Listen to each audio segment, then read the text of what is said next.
Hello students, ಲಾ ಎಕ್ಸಲೆನ್ಸ್ಗೆ ಸ್ವಾಗತ. ಇವತ್ತಿನ ಈ ಸಂಚಿಕೆಯಲ್ಲಿ ಕಳೆದ ಒಂದು ವಾರದಿಂದ ಸುದ್ದಿಯಲ್ಲಿದ್ದಂಥ ಎಲ್ಲ ಇಂಪಾರ್ಟೆಂಟ್ ಕರೆಂಟ್ ಅಫೇರ್ಸ್ಗಳನ್ನು ಪ್ರಿಲಿಮ್ಸ್ ಪರ್ಸ್ಪೆಕ್ಟಿವ್ ಅಲ್ಲಿ ಡಿಸ್ಕಸ್ ಮಾಡೋಣ. ಸಂಚಿಕೆಯನ್ನು ಶುರು ಮಾಡೋದಕ್ಕಿಂತ ಮುಂಚೆ ಒಂದು ಸೂಚನೆ ಅಂತಂದ್ರೆ, ಇವತ್ತು ಸೂಪರ್ 50 ಬ್ಯಾಚ್ಗೆ ಎಂಟ್ರೆನ್ಸ್ ಟೆಸ್ಟ್ ನಡೀತಾ ಇದೆ. ಆನ್ಲೈನ್ ಬ್ಯಾಚ್ಗೆ ಜಾಯ್ನ್ ಆಗಬೇಕು ಅಂತಂದ್ರೆ ನೀವು ಆನ್ಲೈನ್ ಎಂಟ್ರೆನ್ಸ್ ಟೆಸ್ಟ್ ಅನ್ನ ಬರೀಬಹುದು. ಆಫ್ಲೈನ್ ಬ್ಯಾಚ್ಗೆ ಜಾಯ್ನ್ ಆಗಬೇಕು ಅಂತಂದ್ರೆ ಆಫ್ಲೈನ್ ಟೆಸ್ಟ್ ಅನ್ನ ಬರೀರಿ. ಆಫ್ಲೈನ್ ಬ್ಯಾಚ್ ಅಲ್ಲಿ ನಾನು ನಿಮ್ಮ ಮೆಂಟರ್ ಆಗಿ ಅವೈಲಬಲ್ ಇರ್ತೇನೆ. ಆನ್ಲೈನ್ ಎಂಟ್ರೆನ್ಸ್ ಟೆಸ್ಟ್ ಅನ್ನ ಇವತ್ತು ಬೆಳಿಗ್ಗೆ 10 ಗಂಟೆಯಿಂದ 12 ಗಂಟೆಗೆ ಆರ್ಗನೈಸ್ ಮಾಡಲಾಗಿದೆ. ಅದೇ ಆಫ್ಲೈನ್ ಟೆಸ್ಟ್ ಮಧ್ಯಾಹ್ನ 2 ಗಂಟೆಯಿಂದ 4 ಗಂಟೆಗೆ ಆರ್ಗನೈಸ್ ಮಾಡಲಾಗಿದೆ. ಈ ಸೂಪರ್ 50 ಬ್ಯಾಚ್ ಅಲ್ಲಿ 50 ವಿದ್ಯಾರ್ಥಿಗಳನ್ನ 50 ದಿನಗಳಲ್ಲಿ 50 ಕೋರ್ ಟಾಪಿಕ್ಗಳ ಮುಖಾಂತರವಾಗಿ ಇಡೀ ಸ್ಟಾಟಿಕ್ ಸಿಲೆಬಸ್ಸಿನ ಸಿದ್ಧತೆಗೆ ಒಳಪಡಿಸಲಾಗುತ್ತೆ. ನಿಮ್ಮ ಸಹಾಯಕ್ಕೆ ಸದಾ ಮೆಂಟರ್ಸ್ ಅವೈಲಬಲ್ ಇರ್ತಾರೆ. ಪ್ರೀವಿಯಸ್ ಇಯರ್ ಕ್ವೆಶ್ಚನ್ಗಳ analysis, daily test, daily assignment, daily ಟೆಸ್ಟ್ಗಳಲ್ಲಿ ನಿಮ್ಮ ಪರ್ಫಾರ್ಮೆನ್ಸ್ ಅನ್ನು ನೋಡಿಕೊಂಡು ಪರ್ಫಾರ್ಮೆನ್ಸ್ ಚಾರ್ಟಿನ ಮುಖಾಂತರ ಪ್ರಿಲಿಮ್ಸ್ ಮಾರ್ಕ್ಸ್ ಅನ್ನ ಹೇಗೆ ಇಂಪ್ರೂವ್ ಮಾಡ್ಕೊಳ್ಬಹುದು ಅನ್ನೋದರ ಬಗ್ಗೆ 1-to-1 ಡಿಸ್ಕಷನ್ ಮುಖಾಂತರವಾಗಿ ಡಿಸ್ಕಷನ್ ಜೊತೆಗೆ current affairs test, CSAT test ಕೂಡ ಇರುತ್ತೆ ಮತ್ತು ಎಕ್ಸ್ಪರ್ಟ್ಗಳ ಕಡೆಯಿಂದ ಸಿಸ್ಯಾಟಿನ ಬಗ್ಗೆ ಸೆಷನ್ ಅನ್ನು ಕೂಡ ಕಂಡಕ್ಟ್ ಮಾಡಲಾಗುತ್ತೆ ಮತ್ತು ಕ್ವಾಲಿಟಿ ನೋಟ್ಸ್ ಎಲ್ಲವನ್ನ ಒಳಗೊಂಡಂತ ಬ್ಯಾಚ್ ಈ ಸೂಪರ್ 50 ಬ್ಯಾಚ್ ಆಗಿದೆ. ಈ ಬ್ಯಾಚಿನ ಯಾವುದೇ ಮೆಟೀರಿಯಲ್ ಅನ್ನ ಹೊರಗಡೆ ರಿಲೀಸ್ ಮಾಡೋದಿಲ್ಲ. ಡೈಲಿ ಟೆಸ್ಟ್ ಪೇಪರ್ ಕೂಡ ಹೊರಗಡೆ ಸಿಗೋದಿಲ್ಲ. ನೀವು ಇಲ್ಲಿ ಟಾಪ್ 50 ಸ್ಟೂಡೆಂಟ್ಸ್ ಜೊತೆಗೆ ಕಾಂಪೀಟ್ ಮಾಡ್ತೀರಾ. ಅದರಲ್ಲೂ ಡೈಲಿ ಕಾಂಪೀಟ್ ಮಾಡ್ತಾ ನಿಮ್ಮನ್ನ ನೀವು ಇಂಪ್ರೂವ್ ಮಾಡ್ಕೊಳ್ತಾ ಹೋಗ್ತೀರಾ. ತುಂಬಾ ಶಿಸ್ತಿನಿಂದ ಕಂಡಕ್ಟ್ ಮಾಡ್ತಾ ಇರುವಂತ ಬ್ಯಾಚ್ ಇದು. ಈ ಬ್ಯಾಚ್ ಅಲ್ಲಿ 50 ಸ್ಟೂಡೆಂಟ್ಗಳ ಈ ಬ್ಯಾಚ್ ಅಲ್ಲಿ ಯಾರಾದರೂ 2 ದಿನಕ್ಕಿಂತ ಹೆಚ್ಚು ಅಸೈನ್ಮೆಂಟ್ ಅನ್ನ ಸಬ್ಮಿಟ್ ಮಾಡಲಿಲ್ಲ ಅಂದ್ರೆ, ಟೆಸ್ಟ್ ಅನ್ನ ಬರೀಲಿಲ್ಲ ಅಂತಂದ್ರೆ ಅವರನ್ನ ಇಮಿಡಿಯೇಟ್ಲಿ ಈ ಸೂಪರ್ 50 ಬ್ಯಾಚ್ ಇಂದ ಕೈ ಬಿಡಲಾಗುತ್ತೆ. ಅಷ್ಟು ಶಿಸ್ತಿನ ಬ್ಯಾಚ್ ಈ ಸೂಪರ್ 50 ಬ್ಯಾಚ್ ಆಗಿದೆ. ಆದ್ದರಿಂದ ಒಂದು ಶಿಸ್ತಿನಲ್ಲಿ ಡೈಲಿ ಪ್ರಾಕ್ಟೀಸ್ ಅನ್ನ ಮಾಡಿಕೊಂಡು ಮೆಂಟರ್ಸ್ ಗಳೊಂದಿಗೆ ಡಿಸ್ಕಷನ್ ಮಾಡಿಕೊಂಡು ನಿಮ್ಮ ಪ್ರಿಲಿಮ್ಸ್ ಮಾರ್ಕ್ಸ್ ಗಳನ್ನ ಇಂಪ್ರೂವ್ ಮಾಡ್ಕೊಳ್ತಾ ಹೋಗ್ಲಿಕ್ಕೆ ಈ ಸೂಪರ್ 50ಗೆ ನೀವು ಜಾಯಿನ್ ಆಗಬೇಕು ಅಂತಂದ್ರೆ ಮೊದಲಿಗೆ ಇವತ್ತು ನೀವು ಎಂಟ್ರೆನ್ಸ್ ಟೆಸ್ಟ್ ಅನ್ನ ಬರೀಬೇಕು. ಇದರ ಬಗ್ಗೆ ಏನೇ ಮಾಹಿತಿ ಬೇಕು ಅಂತಂದ್ರೂ ಇಲ್ಲಿ ಕೊಟ್ಟಿರುವಂತ ನಂಬರ್ಗೆ ನೀವು ಕಾಂಟ್ಯಾಕ್ಟ್ ಮಾಡಬಹುದು. ಸಂಚಿಕೆಯನ್ನ ಶುರು ಮಾಡೋಣ. ಈ ವಾರ ನಮಗೆ ಆರ್ಟ್ ಅಂಡ್ ಕಲ್ಚರ್ ಸೆಕ್ಷನ್ ಅಲ್ಲಿ ಸಾಕಷ್ಟು ಆರ್ಟಿಕಲ್ಸ್ಗಳು ಇದಾವೆ. ಸೊ ಒಂದೊಂದಾಗಿ ಡಿಸ್ಕಸ್ ಮಾಡ್ಕೊಳ್ತಾ ಹೋಗೋಣ. ಮೊದಲನೇ ಆರ್ಟಿಕಲ್ ಮಹಾರಾಜ ಸುಹೇಲ್ ದೇವ್ ಬಗ್ಗೆ ಮಾತಾಡ್ತಾ ಇದೆ. ಈ ಆರ್ಟಿಕಲ್ ನ ಹಿನ್ನೆಲೆಯಲ್ಲಿ ಇನ್ ಕೇಸ್ ಪ್ರಿಲಿಮ್ಸ್ ಅಲ್ಲಿ ಏನಾದ್ರು ಮಹಾರಾಜ ಸುಹೇಲ್ ದೇವ್ ಬಗ್ಗೆ ಒಂದು ಕ್ವೆಶನ್ ಏನಾದ್ರು ಬಂದಿದೆ ಆದ್ರೆ ಅದು ಡಿಫಿಕಲ್ಟ್ ಮೋಸ್ಟ್ ಕ್ವೆಶನ್ ಆಗುತ್ತೆ. ಯಾಕೆಂತಂದ್ರೆ ನಮಗೆ ಹಿಸ್ಟ್ರಿ ಬುಕ್ ಗಳಲ್ಲಿ ಮಹಾರಾಜ ಸುಹೇಲ್ ದೇವ್ ಬಗ್ಗೆ ಹೆಚ್ಚಿನ ಮಾಹಿತಿ ಸಿಗೋದಿಲ್ಲ. ಈ ಆರ್ಟಿಕಲ್ ನ ಹಿನ್ನೆಲೆಯಲ್ಲೇ ಮಹಾರಾಜ ಸುಹೇಲ್ ದೇವ್ ಬಗ್ಗೆ ಬೇಕಾಗಿರುವಂತಹ ಎಲ್ಲ ಇನ್ಫಾರ್ಮೇಶನ್ ನಾವೀಗ ಕಲೆ ಹಾಕಬೇಕಾಗಿದೆ. ಈಗ ಈ ಆರ್ಟಿಕಲ್ ಅಲ್ಲಿ ಮಹಾರಾಜ ಸುಹೇಲ್ ದೇವ್ ಬಗ್ಗೆ ಯಾತಕ್ಕೋಸ್ಕರ ಮಾತಾಡ್ತಾ ಇದ್ದಾರೆ ಅಂತಂದ್ರೆ, ನಮ್ಮ ಪ್ರೈಮ್ ಮಿನಿಸ್ಟರ್ ಅವರು ಇದೇ ವಾರ ಮಹಾರಾಜ ಸುಹೇಲ್ ದೇವ್ ಮೆಮೋರಿಯಲ್ ಒಂದನ್ನ ಕಟ್ಟಿಸಬೇಕು ಅಂತ ಉತ್ತರ ಪ್ರದೇಶದಲ್ಲಿ ಫೌಂಡೇಶನ್ ಸ್ಟೋನ್ ಅನ್ನ ಹಾಕ್ತಾರೆ. ಜೊತೆಗೆ ಚಿತ್ತೌರ್ ಲೇಕ್ ಅನ್ನುವಂತ ಒಂದು ಸರೋವರದ ಡೆವಲಪ್ಮೆಂಟ್ ಗೆ ಕೂಡ ಉದ್ಘಾಟನೆಯನ್ನ ಮಾಡ್ತಾರೆ. ಇಲ್ಲಿ ಚಿತ್ತೌರ್ ಸರೋವರಕ್ಕೂ ಮಹಾರಾಜ ಸುಹೇಲ್ ದೇವ್ಗೂ ಇರುವಂತ ಸಂಬಂಧ ಏನು ಅಂತಂದ್ರೆ, ಮಹಾರಾಜ ಸುಹೇಲ್ ದೇವನ್ನ ಇತಿಹಾಸದಲ್ಲಿ ನಾವು ಇವತ್ತು ನೆನ್ಪಿಟ್ಕೊಳ್ತಾ ಇರೋದು ಯಾತಕ್ಕೋಸ್ಕರ ಅಂತಂದ್ರೆ, 11ನೇ ಶತಮಾನದಲ್ಲಿ ಭಾರತದ ಮೇಲೆ ಆಕ್ರಮಣವನ್ನ ಮಾಡಿ ಸಾಕಷ್ಟು ಸಂಪತ್ತನ್ನ ಲೂಟಿ ಮಾಡ್ಕೊಂಡು ಹೋದಂತ ಮೊಹಮ್ಮದ್ ಗಜ್ನಿಯ ನೆಫ್ಯೂ ಅನ್ನ ಸೋಲಿಸಿದಂತ ರಾಜ ಮಹಾರಾಜ ಸುಹೇಲ್ ದೇವ್ ಆಗಿದ್ದಾರೆ. ಮೊಹಮ್ಮದ್ ಗಜ್ನಿಯ ನೆಫ್ಯೂ ಅನ್ನ ಸೋಲಿಸ್ತಾರೆ ಮಹಾರಾಜ ಸುಹೇಲ್ ದೇವರು. ಎಲ್ಲಿ ಅಂತಂದ್ರೆ ಚಿತ್ತೋರ್ ಸರೋವರದ ಹತ್ತಿರ. ಆದ್ದರಿಂದನೇ ಚಿತ್ತೋರ್ ಸರೋವರವನ್ನ ಡೆವಲಪ್ ಮಾಡ್ಲಿಕ್ಕೋಸ್ಕರ ಈಗ ಪ್ರಾಜೆಕ್ಟ್ ಅನ್ನ ತರ್ತಾ ಇದ್ದಾರೆ ಮತ್ತು ಮಹಾರಾಜ ಸುಹೇಲ್ ದೇವ್ ಅವರ ಮೆಮೋರಿಯಲ್ ಒಂದನ್ನ ಕೂಡ ತರ್ತಾ ಇದ್ದಾರೆ. ಈಗ ನಾವು ಎಕ್ಸಾಮ್ ಪರ್ಸ್ಪೆಕ್ಟಿವ್ ಅಲ್ಲಿ ಮಹಾರಾಜ ಸುಹೇಲ್ ದೇವ್ ಬಗ್ಗೆ ಮತ್ತು ಚಿತ್ತೋರ್ ಸರೋವರದ ಬಗ್ಗೆ ಡಿಸ್ಕಸ್ ಮಾಡೋಣ. ಮೊದಲಿಗೆ ಮಹಾರಾಜ ಸುಹೇಲ್ ದೇವ್ 11ನೇ ಶತಮಾನದಲ್ಲಿ ಉತ್ತರ ಪ್ರದೇಶ ರಾಜ್ಯದಲ್ಲಿ ಶ್ರವಸ್ತಿ ಅನ್ನುವಂತ ರಾಜ್ಯವನ್ನ ಆಳ್ತಾ ಇದ್ದಂತ ರಾಜ ಆಗಿದ್ರು.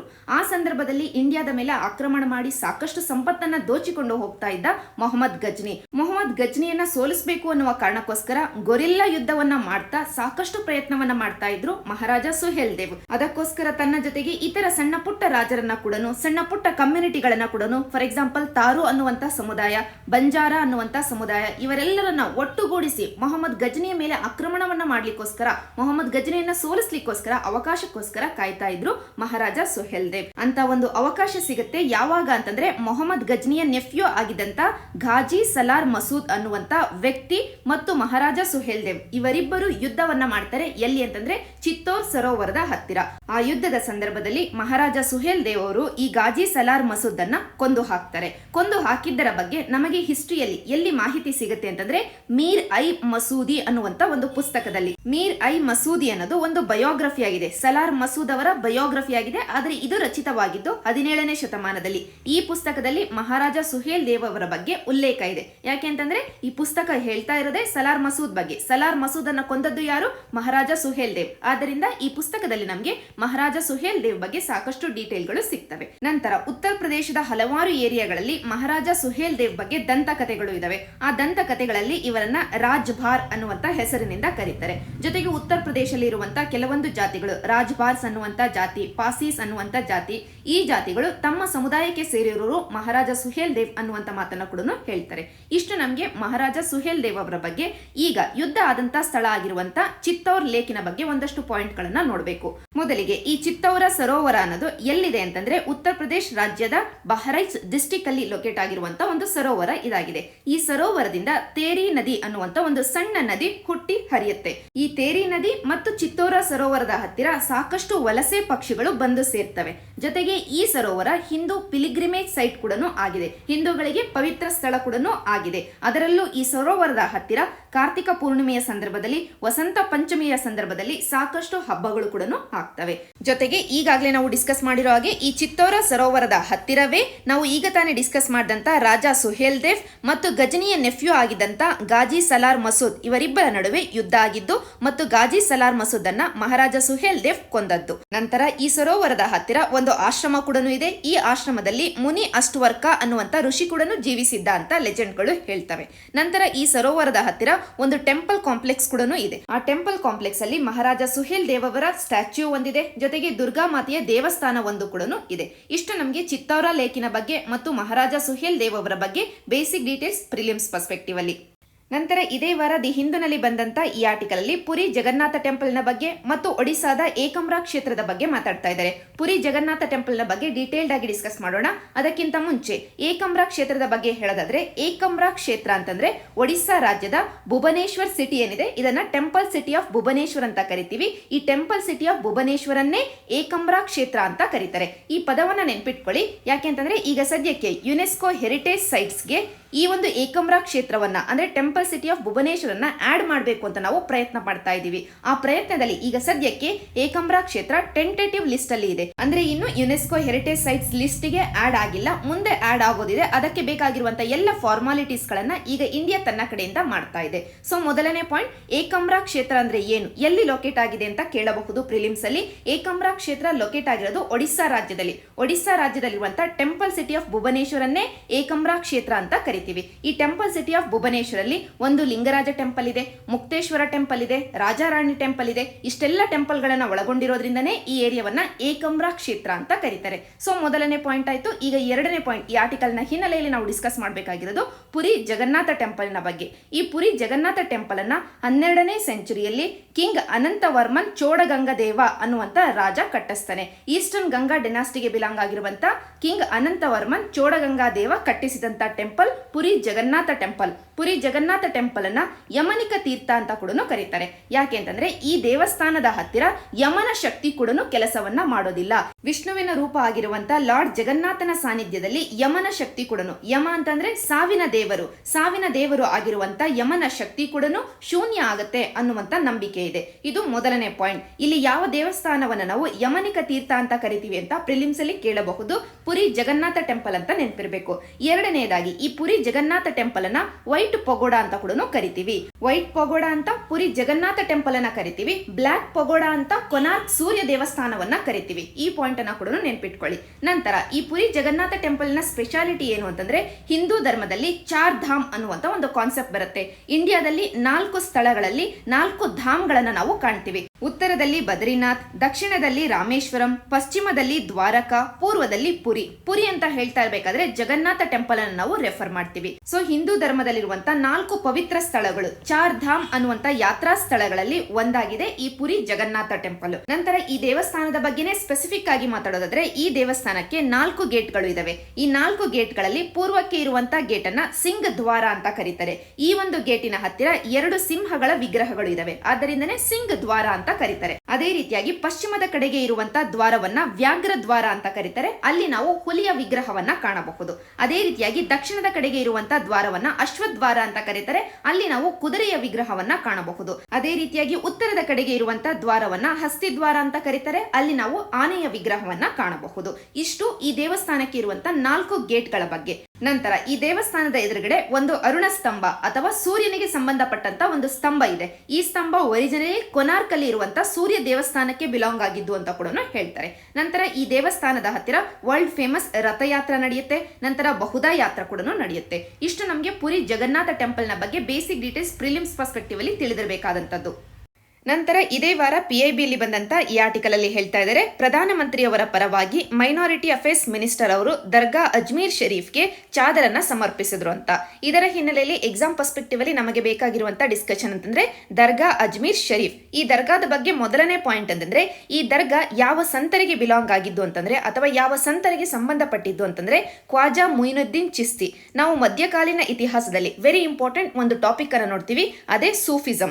ಸೂಫಿಸಂ ಅಲ್ಲಿ ಬರುವಂತ ಹಲವಾರು ಆರ್ಡರ್ಗಳಲ್ಲಿ ಸಾಕಷ್ಟು ಪಾಪ್ಯುಲಾರಿಟಿಯನ್ನು ಹೊಂದಿರುವಂತ ಒಂದು ಆರ್ಡರ್ ಅಂತಂದ್ರೆ ಚಿಸ್ತಿ ಆರ್ಡರ್. ಚಿಸ್ತಿ ಆರ್ಡರ್ ಅನ್ನ ಯಾರು ಶುರು ಮಾಡ್ತಾರೆ ಅಂತಂದ್ರೆ ಖ್ವಾಜಾ ಮುಯಿನುದ್ದೀನ್ ಚಿಸ್ತಿ ಅವರು ಶುರು ಮಾಡ್ತಾರೆ. 12ನೇ ಶತಮಾನದಲ್ಲಿ ಪರ್ಷಿಯಾದಿಂದ ಇಂಡಿಯಾಕ್ಕೆ ಬಂದಂತ ಒಬ್ಬ ಮುಸ್ಲಿಂ ಸಂತರು ಖ್ವಾಜಾ ಮುಯಿನುದ್ದೀನ್ ಚಿಸ್ತಿ ಅವರು. ಸೊ ಮೊದಲನೇ ಪಾಯಿಂಟ್, ಖ್ವಾಜಾ ಮುಯಿನುದ್ದೀನ್ ಚಿಸ್ತಿ ಅವರು ಪರ್ಷಿಯಾ ದೇಶದ ಮುಸ್ಲಿಂ ಸಂತರು ಆಗಿರ್ತಾರೆ.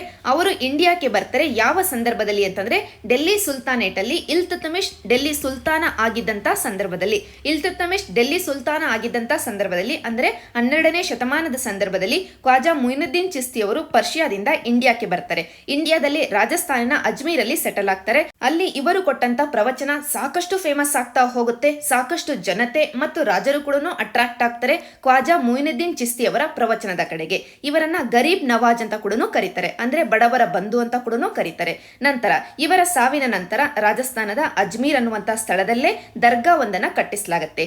ಯಾರು ಕಟ್ಟಿಸ್ತಾರೆ ಅಂತಂದ್ರೆ ಆ ಸಂದರ್ಭದ ಡೆಲ್ಲಿ ಸುಲ್ತಾನನಾಗಿದ್ದಂತ ಇಲ್ತುತ್ಮಿಶ್ ಕಟ್ಟಿಸ್ತಾನೆ. ಇಲ್ತುತ್ಮಿಶ್ ಈ ದರ್ಗಾವನ್ನ ಕಟ್ಟಿಸೋದು, ನಂತರ ಮೊಘಲ್ ದೊರೆ ಆದಂತ ಹುಮಾಯೂನ್ ಈ ದರ್ಗಾವನ್ನ ಎನ್ಲಾರ್ಜ್ ಮಾಡಿಸೋದು. ಸೊ 2 ಪಾಯಿಂಟ್ ಗಳನ್ನ ನೆನ್ಪಿಟ್ಕೊಳ್ಬೇಕು. ಅಜ್ಮೀರ್ ದರ್ಗಾವನ್ನ ಕಟ್ಟಿಸಿದ್ದು ಯಾರು ಅಂತಂದ್ರೆ ಇಲ್ತುತ್ಮಿಶ್. ಡೆಲ್ಲಿ ಸುಲ್ತಾನೇಟ್ ಅಲ್ಲೇ ಫೇಮಸ್ ದೊರೆ ಆಗಿರುವಂತ ಇಲ್ತುತ್ಮಿಶ್ ಕಟ್ಟಿಸಿದ್ದು. ಎನ್ಲಾರ್ಜ್ ಮಾಡಿಸಿದ್ದು ಯಾರು ಅಂತಂದ್ರೆ ಹುಮಾಯೂನ್, ಮೊಘಲ್ ದೊರೆ ಆದಂತ ಹುಮಾಯೂನ್. ಸೊ ಈಗ ಈ ಅವಕಾಶವನ್ನೇ ಬಳಕೆ ಮಾಡಿಕೊಂಡು ನೀವು ಹಿಸ್ಟ್ರಿ ಪುಸ್ತಕವನ್ನ ತೆಗೆದು ಸೂಫಿಸಂ ಬಗ್ಗೆ, ಅದರಲ್ಲೂ ಚಿಸ್ತಿ ಆರ್ಡರಿನ ಬಗ್ಗೆ ಒಂದು ಬಾರಿ ಎಲ್ಲವನ್ನ ರಿವಿಷನ್ ಮಾಡಿ.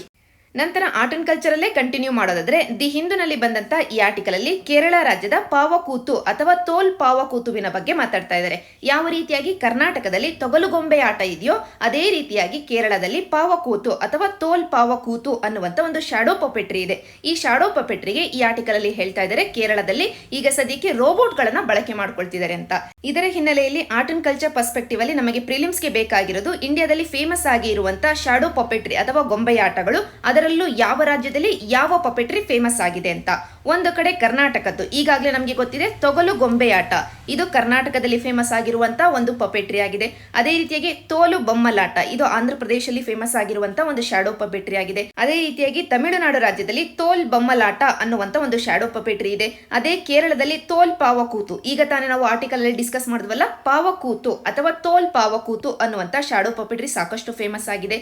ಅದೇ ರೀತಿಯಾಗಿ ಒಡಿಶಾ ರಾಜ್ಯದಲ್ಲಿ ರಾವಣ ಛಾಯಾ ಅನ್ನುವಂತ ಶಾಡೋ ಪಪೆಟ್ರಿ, ಮಹಾರಾಷ್ಟ್ರದಲ್ಲಿ ಚರ್ಮ ಬಹುಲಿ ನಾಟ್ಯ, ಅದರ ಹೆಸರೇ ಹೇಳ್ತಾ ಇದೆ ಚರ್ಮ ತೊಗಲು, ಅದನ್ನ ಬಳಕೆ ಮಾಡಿಕೊಂಡು ಇರುವಂತ ಒಂದು ಪಪೆಟ್ರಿ ಚರ್ಮ ಬಹುಲಿ ನಾಟ್ಯ, ಇದು ಮಹಾರಾಷ್ಟ್ರದಲ್ಲಿ ಸಾಕಷ್ಟು ಫೇಮಸ್ ಆಗಿದೆ. ಸೊ ಇಷ್ಟನ್ನಾದ್ರೂ ನಾವು ನೆನ್ಪಿಟ್ಕೊಳ್ಬೇಕು, ಮ್ಯಾಚ್ ಮಾಡ್ಲಿಕ್ಕೆ ಕೇಳಬಹುದು. ಆದ್ದರಿಂದ ನಂತರ ಆರ್ಟ್ ಅಂಡ್ ಕಲ್ಚರ್ ಅಲ್ಲೇ ಕಂಟಿನ್ಯೂ ಮಾಡೋದಾದ್ರೆ ದಿ ಹಿಂದೂನಲ್ಲಿ ಬಂದಂತ ಈ ಆರ್ಟಿಕಲ್ ಅಲ್ಲಿ ಬಿಂಬೆಟ್ಕಾ ಗುಹೆಗಳ ಬಗ್ಗೆ ಮಾತಾಡ್ತಾ ಇದ್ದಾರೆ. ಈ ಆರ್ಟಿಕಲ್ ಅಲ್ಲಿ ಹೇಳ್ತಾ ಇದ್ದಾರೆ ಇತ್ತೀಚೆಗೆ ಬಿಂಬೆಟ್ಕಾ ಗುಹೆಗಳಲ್ಲಿ ನಮಗೆ ತಿಳಿದಿರುವ ಅತಿ ಪ್ರಾಚೀನ ಸಜೀವ ಪ್ರಾಣಿಯ ಒಂದು ಪಳೆಯುಳಿಕೆ ಸಿಕ್ಕಿದೆ. ಅದರ ಹೆಸರು ಇವರು ಹೇಳ್ತಾ ಇರೋದು ಡಿಕಿನ್ಸೋನಿಯಾ. ಈ ಪದವನ್ನ ನೆನ್ಪಿಟ್ಕೊಳ್ಳಿ. ಡಿಕಿನ್ಸೋನಿಯಾ ಒಂದು ಫಾಸಿಲ್ ಆಗಿದೆ, ಪಳೆಯುಳಿಕೆ ಆಗಿದೆ. ಯಾವ ತರ ಪಳೆಯುಳಿಕೆ ಅಂತಂದ್ರೆ ನಮಗೆ ತಿಳಿದಿರುವಂತ ಅತಿ ಪ್ರಾಚೀನ ಸಜೀವ ಪ್ರಾಣಿಯ ಒಂದು ಪಳೆಯುಳಿಕೆ, ಅರ್ಲಿಯೆಸ್ಟ್ ನೋನ್ ಲಿವಿಂಗ್ ಅನಿಮಲ್ ನ ಒಂದು ಪಳೆಯುಳಿಕೆ ಡಿಕಿನ್ಸೋನಿಯಾ. ಈ ಪದವನ್ನ ನೆನ್ಪಿಟ್ಕೊಳ್ಳಿ. ಈಗ ಎಕ್ಸಾಮ್ ಪರ್ಸ್ಪೆಕ್ಟಿವ್ ಅಲ್ಲಿ ನಾವು ಡಿಸ್ಕಸ್ ಮಾಡಬೇಕಾಗಿರೋದು ಬಿಂಬೆಟ್ಕಾದ ಬಗ್ಗೆ. ಬಿಂಬೆಟ್ಕಾ ಸಾಕಷ್ಟು ಇಂಪಾರ್ಟೆನ್ಸ್ ಅನ್ನ ಹೊಂದಿದೆ ನಮ್ಮ ಆರ್ಟ್ ಅಂಡ್ ಕಲ್ಚರ್ ಅಲ್ಲಿ. ಯಾಕೆ ಅಂತಂದ್ರೆ ಇದು ಈಗಾಗಲೇ UNESCO world heritage sites list ಅಲ್ಲಿ ಸ್ಥಾನವನ್ನ ಪಡ್ಕೊಂಡಿದೆ. ಯಾಕೆ ಅಂತಂದ್ರೆ ಈ ಗುಹೆಗಳಲ್ಲಿ ನಮಗೆ ಸಾಕಷ್ಟು ಮಾಹಿತಿಗಳು ಸಿಗ್ತವೆ. ಪ್ರೀ ಹಿಸ್ಟಾರಿಕ್ ಪೀರಿಯಡ್ ಅಂದ್ರೆ ನಮಗೆ ಗೊತ್ತಿರುವಂತಹ ಇತಿಹಾಸ ಏನಿದೆ ಅದಕ್ಕೂ ಹಿಂದಿನ ಕಾಲದ ಬಗ್ಗೆ ಕೂಡ ಈ ಗುಹೆಗಳು ನಮಗೆ ಸಾಕಷ್ಟು ಮಾಹಿತಿಗಳನ್ನ ಕೊಡ್ತವೆ. ಪ್ರೀ ಹಿಸ್ಟಾರಿಕ್ ಪೀರಿಯಡ್ ಅಂತಂದ್ರೆ ಶಿಲಾಯುಗಗಳು, ಹಳೆ ಶಿಲಾಯುಗ ಆಗಿರಬಹುದು, ಮಧ್ಯಮ ಶಿಲಾಯುಗ ಮೀಸೋಲಿಥಿಕ್ ಮೀಸೋಲಿಥಿಕ್ ಪೀರಿಯಡ್ ಆಗಿರಬಹುದು, ಎಲ್ಲದರ ಬಗ್ಗೆ ನಮಗೆ ಸಾಕಷ್ಟು ಮಾಹಿತಿಗಳು ಸಿಗ್ತವೆ ಈ ಭೀಂಬೆಟ್ಕಾ ಗುಹೆಗಳಲ್ಲಿ. ಮೀಸೋಲಿಥಿಕ್ ಪೇಂಟಿಂಗ್ಗಳು ಈ ಗುಹೆಗಳಲ್ಲಿ ನಮಗೆ ಸಿಗ್ತವೆ. ಜೊತೆಗೆ ನಮ್ಮ ದೇಶದಲ್ಲಿ ಇಂಡಿಯಾದಲ್ಲಿ ಮೊಟ್ಟ ಮೊದಲನೆಯ ಮಾನವನ ಜೀವನದ ಬಗೆಗಿನ ಕುರುಹು ಎಲ್ಲಿ ಸಿಗುತ್ತೆ ಅಂತಂದ್ರೆ ಅದು ಭೀಂಬೆಟ್ಕಾ ಗುಹೆಗಳಲ್ಲೇ ಸಿಗೋದು. ಜೊತೆಗೆ ಸ್ಟೋನ್ ಏಜ್, ಈಗಾಗಲೇ ನಾವು ಡಿಸ್ಕಸ್ ಮಾಡಿರೋ ಹಾಗೆ ಪೆಲಿಯೋಲಿಥಿಕ್ ಆಗಿರಬಹುದು, ಮೀಸೋಲಿಥಿಕ್ ಆಗಿರಬಹುದು, ಈ ಸ್ಟೋನ್ ಏಜ್ ಗಳ ಬಗ್ಗೆ ಕೂಡ ಸಾಕಷ್ಟು ಕುರುಹುಗಳು ನಮಗೆ ಈ ಗುಹೆಗಳಲ್ಲಿ ಸಿಗ್ತವೆ. ಆ ಕಾರಣಕ್ಕೋಸ್ಕರನೇ UNESCO world heritage sites list ಅಲ್ಲಿ ಈ ಕೇವ್ಸ್ ಗಳನ್ನ ಆಡ್ ಮಾಡಲಾಗಿದೆ. ಮಧ್ಯಪ್ರದೇಶ ರಾಜ್ಯದಲ್ಲಿ ಲೊಕೇಟ್ ಆಗಿರುವಂತಹ ಈ ಭೀಂಬೆಟ್ಕಾ ಗುಹೆಗಳು 7 ಬೆಟ್ಟಗಳಿಂದ 750 ಗುಹೆಗಳಿಂದ ಆವೃತ ಆಗಿರುವಂತಹ ಗುಹೆಗಳ ಗುಂಪಾಗಿದೆ ಈ ಭೀಂಬೆಟ್ಕಾ ಕೇವ್ಸ್ ಅನ್ನೋದು.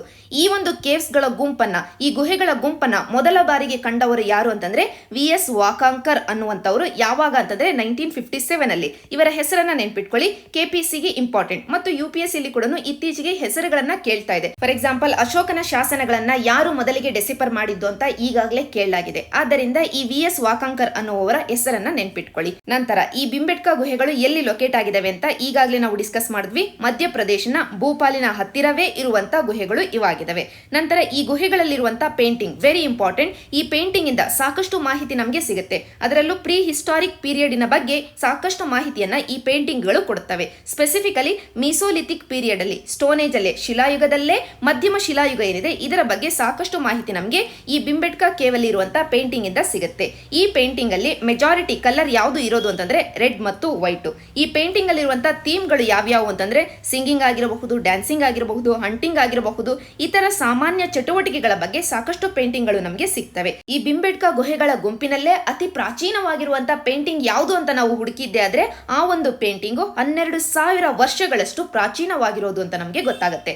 ಅಷ್ಟು ಪ್ರಾಚೀನವಾದಂತಹ ಪೇಂಟಿಂಗ್ ಗಳನ್ನ, ಮಾಹಿತಿಗಳನ್ನ ಹೊಂದಿದೆ ಈ ಭೀಂಬೆಟ್ಕಾ ಕೇವ್ಗಳ ಗುಂಪು. ಇಷ್ಟು ನಮಗೆ ಈ ಆರ್ಟಿಕಲ್ನ ಹಿನ್ನೆಲೆಯಲ್ಲಿ ಬೇಕಾಗಿದ್ದಂತ ಡಿಸ್ಕಷನ್. ನಂತರ GS ಪೇಪರ್ 2 ಪಾಲಿಟಿ ಸೆಕ್ಷನ್ಗೆ ಶಿಫ್ಟ್ ಆಗೋದಾದ್ರೆ ಈ ವಾರ ಪೂರ್ತಿ ಸಾಕಷ್ಟು ಆರ್ಟಿಕಲ್ಗಳು ನಮಗೆ ಬರ್ತವೆ ಟ್ವಿಟ್ಟರ್ ಮತ್ತು ಇಂಡಿಯನ್ ಗವರ್ನಮೆಂಟಿನ ನಡುವೆ ನಡೀತಾ ಇರುವಂತಹ ಘರ್ಷಣೆಯ ಬಗ್ಗೆ. ಈ ಘರ್ಷಣೆ ಪೊಲಿಟಿಕಲ್ ನೇಚರ್ ಅಲ್ಲಿ ಇರೋದ್ರಿಂದ ಎಕ್ಸಾಮ್ ಪರ್ಸ್ಪೆಕ್ಟಿವ್ ಅಲ್ಲಿ ಅಷ್ಟೇನು ಇಂಪಾರ್ಟೆಂಟ್ ಅಲ್ಲ. ಘರ್ಷಣೆ ಏನು ಅಂತಂದ್ರೆ ಗವರ್ನಮೆಂಟ್ ಕೇಳ್ಕೊಳ್ತಾ ಇದೆ ಕೆಲವೊಂದು ಅಕೌಂಟ್ ಗಳನ್ನ ಟ್ವಿಟ್ಟರ್ ಅಲ್ಲಿ ಬ್ಲಾಕ್ ಮಾಡಿ ಅಂತ. ಆದರೆ ಟ್ವಿಟ್ಟರ್ ಒಪ್ಕೊಳ್ತಾ ಇಲ್ಲ. ಟ್ವಿಟ್ಟರ್ ಹೇಳುತ್ತೆ ತನ್ನ ಪ್ರೈವಸಿ ಪಾಲಿಸಿ ಏನಿದೆ ಅದನ್ನ ವೈಲೇಟ್ ಮಾಡ್ತಾ ಇಲ್ಲ ಈ ಅಕೌಂಟ್ಗಳು ಅಂತ. ಆದರೆ ಇಂಡಿಯನ್ ಗವರ್ನಮೆಂಟ್ ಹೇಳ್ತಾ ಇದೆ ಈ ಅಕೌಂಟ್ ಇಂದ ಇಂಡಿಯಾದ ಸೆಕ್ಯೂರಿಟಿಗೆ, ಲಾ ಅಂಡ್ ಆರ್ಡರ್ಗೆ ತೊಂದರೆ ಆಗ್ತಾ ಇದೆ.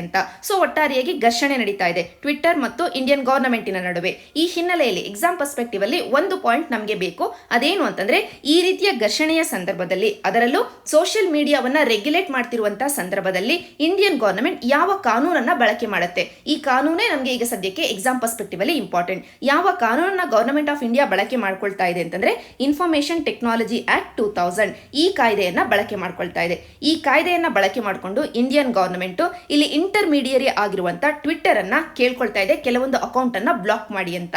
ಇಲ್ಲಿ ಇಂಟರ್ಮೀಡಿಯರಿ ಅಂದ್ರೆ ಏನು? ಇಂಟರ್ಮೀಡಿಯರಿ ಅಂತಂದ್ರೆ ಒಂದು ಪ್ಲಾಟ್ಫಾರ್ಮ್, ಮಧ್ಯವರ್ತಿಯ ರೂಪದಲ್ಲಿ ಇರುವಂತ ಒಂದು ಪ್ಲಾಟ್ಫಾರ್ಮ್. ಈ ಪ್ಲಾಟ್ಫಾರ್ಮ್ ಕನ್ಸ್ಯೂಮರ್ಸಿನ ನಡುವೆ ಕಮ್ಯುನಿಕೇಶನ್ ಆಗ್ಲಿ ಅಂತ, ಸಂವಹನ ಆಗ್ಲಿ ಅಂತ ಸಹಾಯ ಮಾಡುವಂತ ಒಂದು ಮಧ್ಯವರ್ತಿ ಪ್ಲಾಟ್ಫಾರ್ಮ್ ಆಗಿದೆ. ಫಾರ್ ಎಕ್ಸಾಂಪಲ್ ಫೇಸ್ಬುಕ್ ಆಗಿರಬಹುದು, ಟ್ವಿಟ್ಟರ್ ಆಗಿರಬಹುದು. ಈ ಯಾವ ಪ್ಲಾಟ್ಫಾರ್ಮ್ಗಳು ತಮ್ಮದೇ ಆದಂತಹ ಸುದ್ದಿಯನ್ನ ಅಥವಾ ಮಾಹಿತಿಯನ್ನ ಜನರೇಟ್ ಮಾಡೋದಿಲ್ಲ. ಮಾಹಿತಿಯನ್ನ ಅಥವಾ ಸುದ್ದಿಯನ್ನ ಜನರೇಟ್ ಮಾಡೋದು ಯಾರು? ಒಬ್ಬ ಕನ್ಸ್ಯೂಮರ್. ಆ ಮಾಹಿತಿಯನ್ನ ಬಳಕೆ ಮಾಡೋದು ಯಾರು? ಇನ್ನೊಬ್ಬ ಕನ್ಸ್ಯೂಮರ್. ಈ ಇಬ್ಬರು ಕನ್ಸ್ಯೂಮರಿನ ನಡುವೆ ಒಂದು ಮಧ್ಯವರ್ತಿಯ ರೂಪದಲ್ಲಿ ಒಂದು ಪ್ಲಾಟ್ಫಾರ್ಮ್ ಅನ್ನು ಕೊಡ್ತಾ ಇರೋದು ಯಾರು? ಈ ಫೇಸ್ಬುಕ್ ಆಗಿರಬಹುದು, ಟ್ವಿಟ್ಟರ್ ಆಗಿರಬಹುದು. ಇಂಥ ಮಧ್ಯವರ್ತಿಗಳನ್ನ ನಾವು ಕಾನೂನಿನಲ್ಲಿ ಈ ಇನ್ಫಾರ್ಮೇಶನ್ ಟೆಕ್ನಾಲಜಿ ಆಕ್ಟ್ ಅಲ್ಲಿ ಇಂಟರ್ಮೀಡಿಯರೀಸ್ ಅಂತ ಕರಿತೀವಿ. ಸೊ ಇಂಟರ್ಮೀಡಿಯರೀಸ್ ಬಗ್ಗೆ ನಮಗೆ ಯಾವ ಕಾಯ್ದೆಯಲ್ಲಿ ಹೆಚ್ಚಿನ ಡೀಟೇಲ್ಗಳು ಸಿಗ್ತವೆ ಅಂತಂದ್ರೆ ಇನ್ಫಾರ್ಮೇಶನ್ ಟೆಕ್ನಾಲಜಿ ಆಕ್ಟ್ ಅಲ್ಲಿ ಸಿಗ್ತವೆ. ಈ ಇಂಟರ್ಮೀಡಿಯರೀಸ್ ಗಳನ್ನ ರೆಗ್ಯುಲೇಟ್ ಮಾಡ್ಲಿಕ್ಕೆ ಕೂಡ ಈ ಆಕ್ಟಿನ ಅಡಿಯಲ್ಲಿ ಸಾಕಷ್ಟು ಪ್ರಾವಿಷನ್ಸ್ ಗಳು ಇದಾವೆ. ಅವುಗಳನ್ನೇ ಗವರ್ನಮೆಂಟ್ ಆಫ್ ಇಂಡಿಯಾ ಈಗ ಸದ್ಯಕ್ಕೆ ಬಳಕೆ ಮಾಡ್ಕೊಳ್ತಾ ಇರೋದು. ಇಷ್ಟು ನಮಗೆ ಈಗ ಸದ್ಯಕ್ಕೆ ಈ ಒಂದು ಆರ್ಟಿಕಲ್ ನ ಹಿನ್ನೆಲೆಯಲ್ಲಿ ಬೇಕಾಗಿರುವಂತಹ ಡಿಸ್ಕಷನ್. ಮೇನ್ಸ್ ಪರ್ಸ್ಪೆಕ್ಟಿವ್ ಅಲ್ಲಿ ಈ ಟಾಪಿಕ್ ಅನ್ನ ಇನ್ನು ಡೀಟೇಲ್ಡ್ ಆಗಿ ಡಿಸ್ಕಸ್ ಮಾಡೋಣ. ಪ್ರಿಲಿಮ್ಸ್ ಪರ್ಸ್ಪೆಕ್ಟಿವ್ ಅಲ್ಲಿ ಈ ಒಂದು ಆಕ್ಟಿನ ಹೆಸರನ್ನ ನೆನ್ಪಿಟ್ಕೊಳ್ಳಿ. ಮತ್ತು ಒಂದು ಪಾಯಿಂಟ್ ನಿಮಗೆ ಸದಾ ನೆನಪಿನಲ್ಲಿ ಇರಬೇಕು, ಸೋಷಿಯಲ್ ಮೀಡಿಯಾವನ್ನ ರೆಗ್ಯುಲೇಟ್ ಮಾಡ್ಲಿಕ್ಕೆ, ಇಂಟರ್ಮೀಡಿಯರಿಗಳನ್ನ ರೆಗ್ಯುಲೇಟ್ ಮಾಡ್ಲಿಕ್ಕೆ, ಪ್ರೈವೇಸಿ ಡೇಟಾವನ್ನ ಪ್ರೊಟೆಕ್ಟ್ ಮಾಡ್ಲಿಕ್ಕೆ ಈ ಯಾವ ವಿಷಯಕ್ಕೂ ಸೆಪರೇಟ್ ಆಗಿ ಇರುವಂತಹ ಒಂದು ಡೆಡಿಕೇಟೆಡ್ ಕಾಯ್ದೆ ನಮ್ಮಲ್ಲಿ ಇಲ್ಲ. ಈಗ ಸದ್ಯಕ್ಕೆ ನಾವು ಬಳಕೆ ಮಾಡ್ತಿರೋದು ಇನ್ಫಾರ್ಮೇಶನ್ ಟೆಕ್ನಾಲಜಿ ಆಕ್ಟ್ ಅನ್ನೇ. ಈ ಪಾಯಿಂಟ್ ಅನ್ನ ನೀವು ನೆನ್ಪಿಟ್ಕೊಳ್ಳಿ. ಯಾವುದೇ ಕಾರಣಕ್ಕೂ ಕನ್ಫ್ಯೂಸ್ ಆಗಬೇಡಿ ಎಕ್ಸಾಮಿನೇಷನ್ ಹಾಲಲ್ಲಿ. ನಂತರ ಪಾಲಿಟಿಯಲ್ಲೇ ಕಂಟಿನ್ಯೂ ಮಾಡೋದಾದ್ರೆ ಈ ಆರ್ಟಿಕಲ್ ಅಲ್ಲಿ ಹೇಳ್ತಾ ಇದ್ದಾರೆ ವಾಟ್ಸ್ಆಪಿನ ಬದಲಾಗಿ ವಾಟ್ಸ್ಆಪಿನ ರೂಪದಲ್ಲೇ ಇರುವಂತಹ ಇನ್ನೊಂದು ಪ್ಲಾಟ್ಫಾರ್ಮ್ ಅನ್ನ, ಮೇಡ್ ಇನ್ ಇಂಡಿಯಾ ಪ್ಲಾಟ್ಫಾರ್ಮ್ ಅನ್ನ ತರ್ತಾ ಇದ್ದಾರೆ. ಅದರ ಹೆಸರೇ ಸಂದೇಶ್ ಅಂತ ಈ ಆರ್ಟಿಕಲ್ ಅಲ್ಲಿ ಹೇಳ್ತಾ ಇದ್ದಾರೆ. ಇತ್ತೀಚೆಗೆ ವಾಟ್ಸ್ಆಪ್ ತನ್ನ ಒಂದು ಪ್ರೈವಸಿ ಪಾಲಿಸಿಯನ್ನ ಅಪ್ಡೇಟ್ ಮಾಡ್ತು.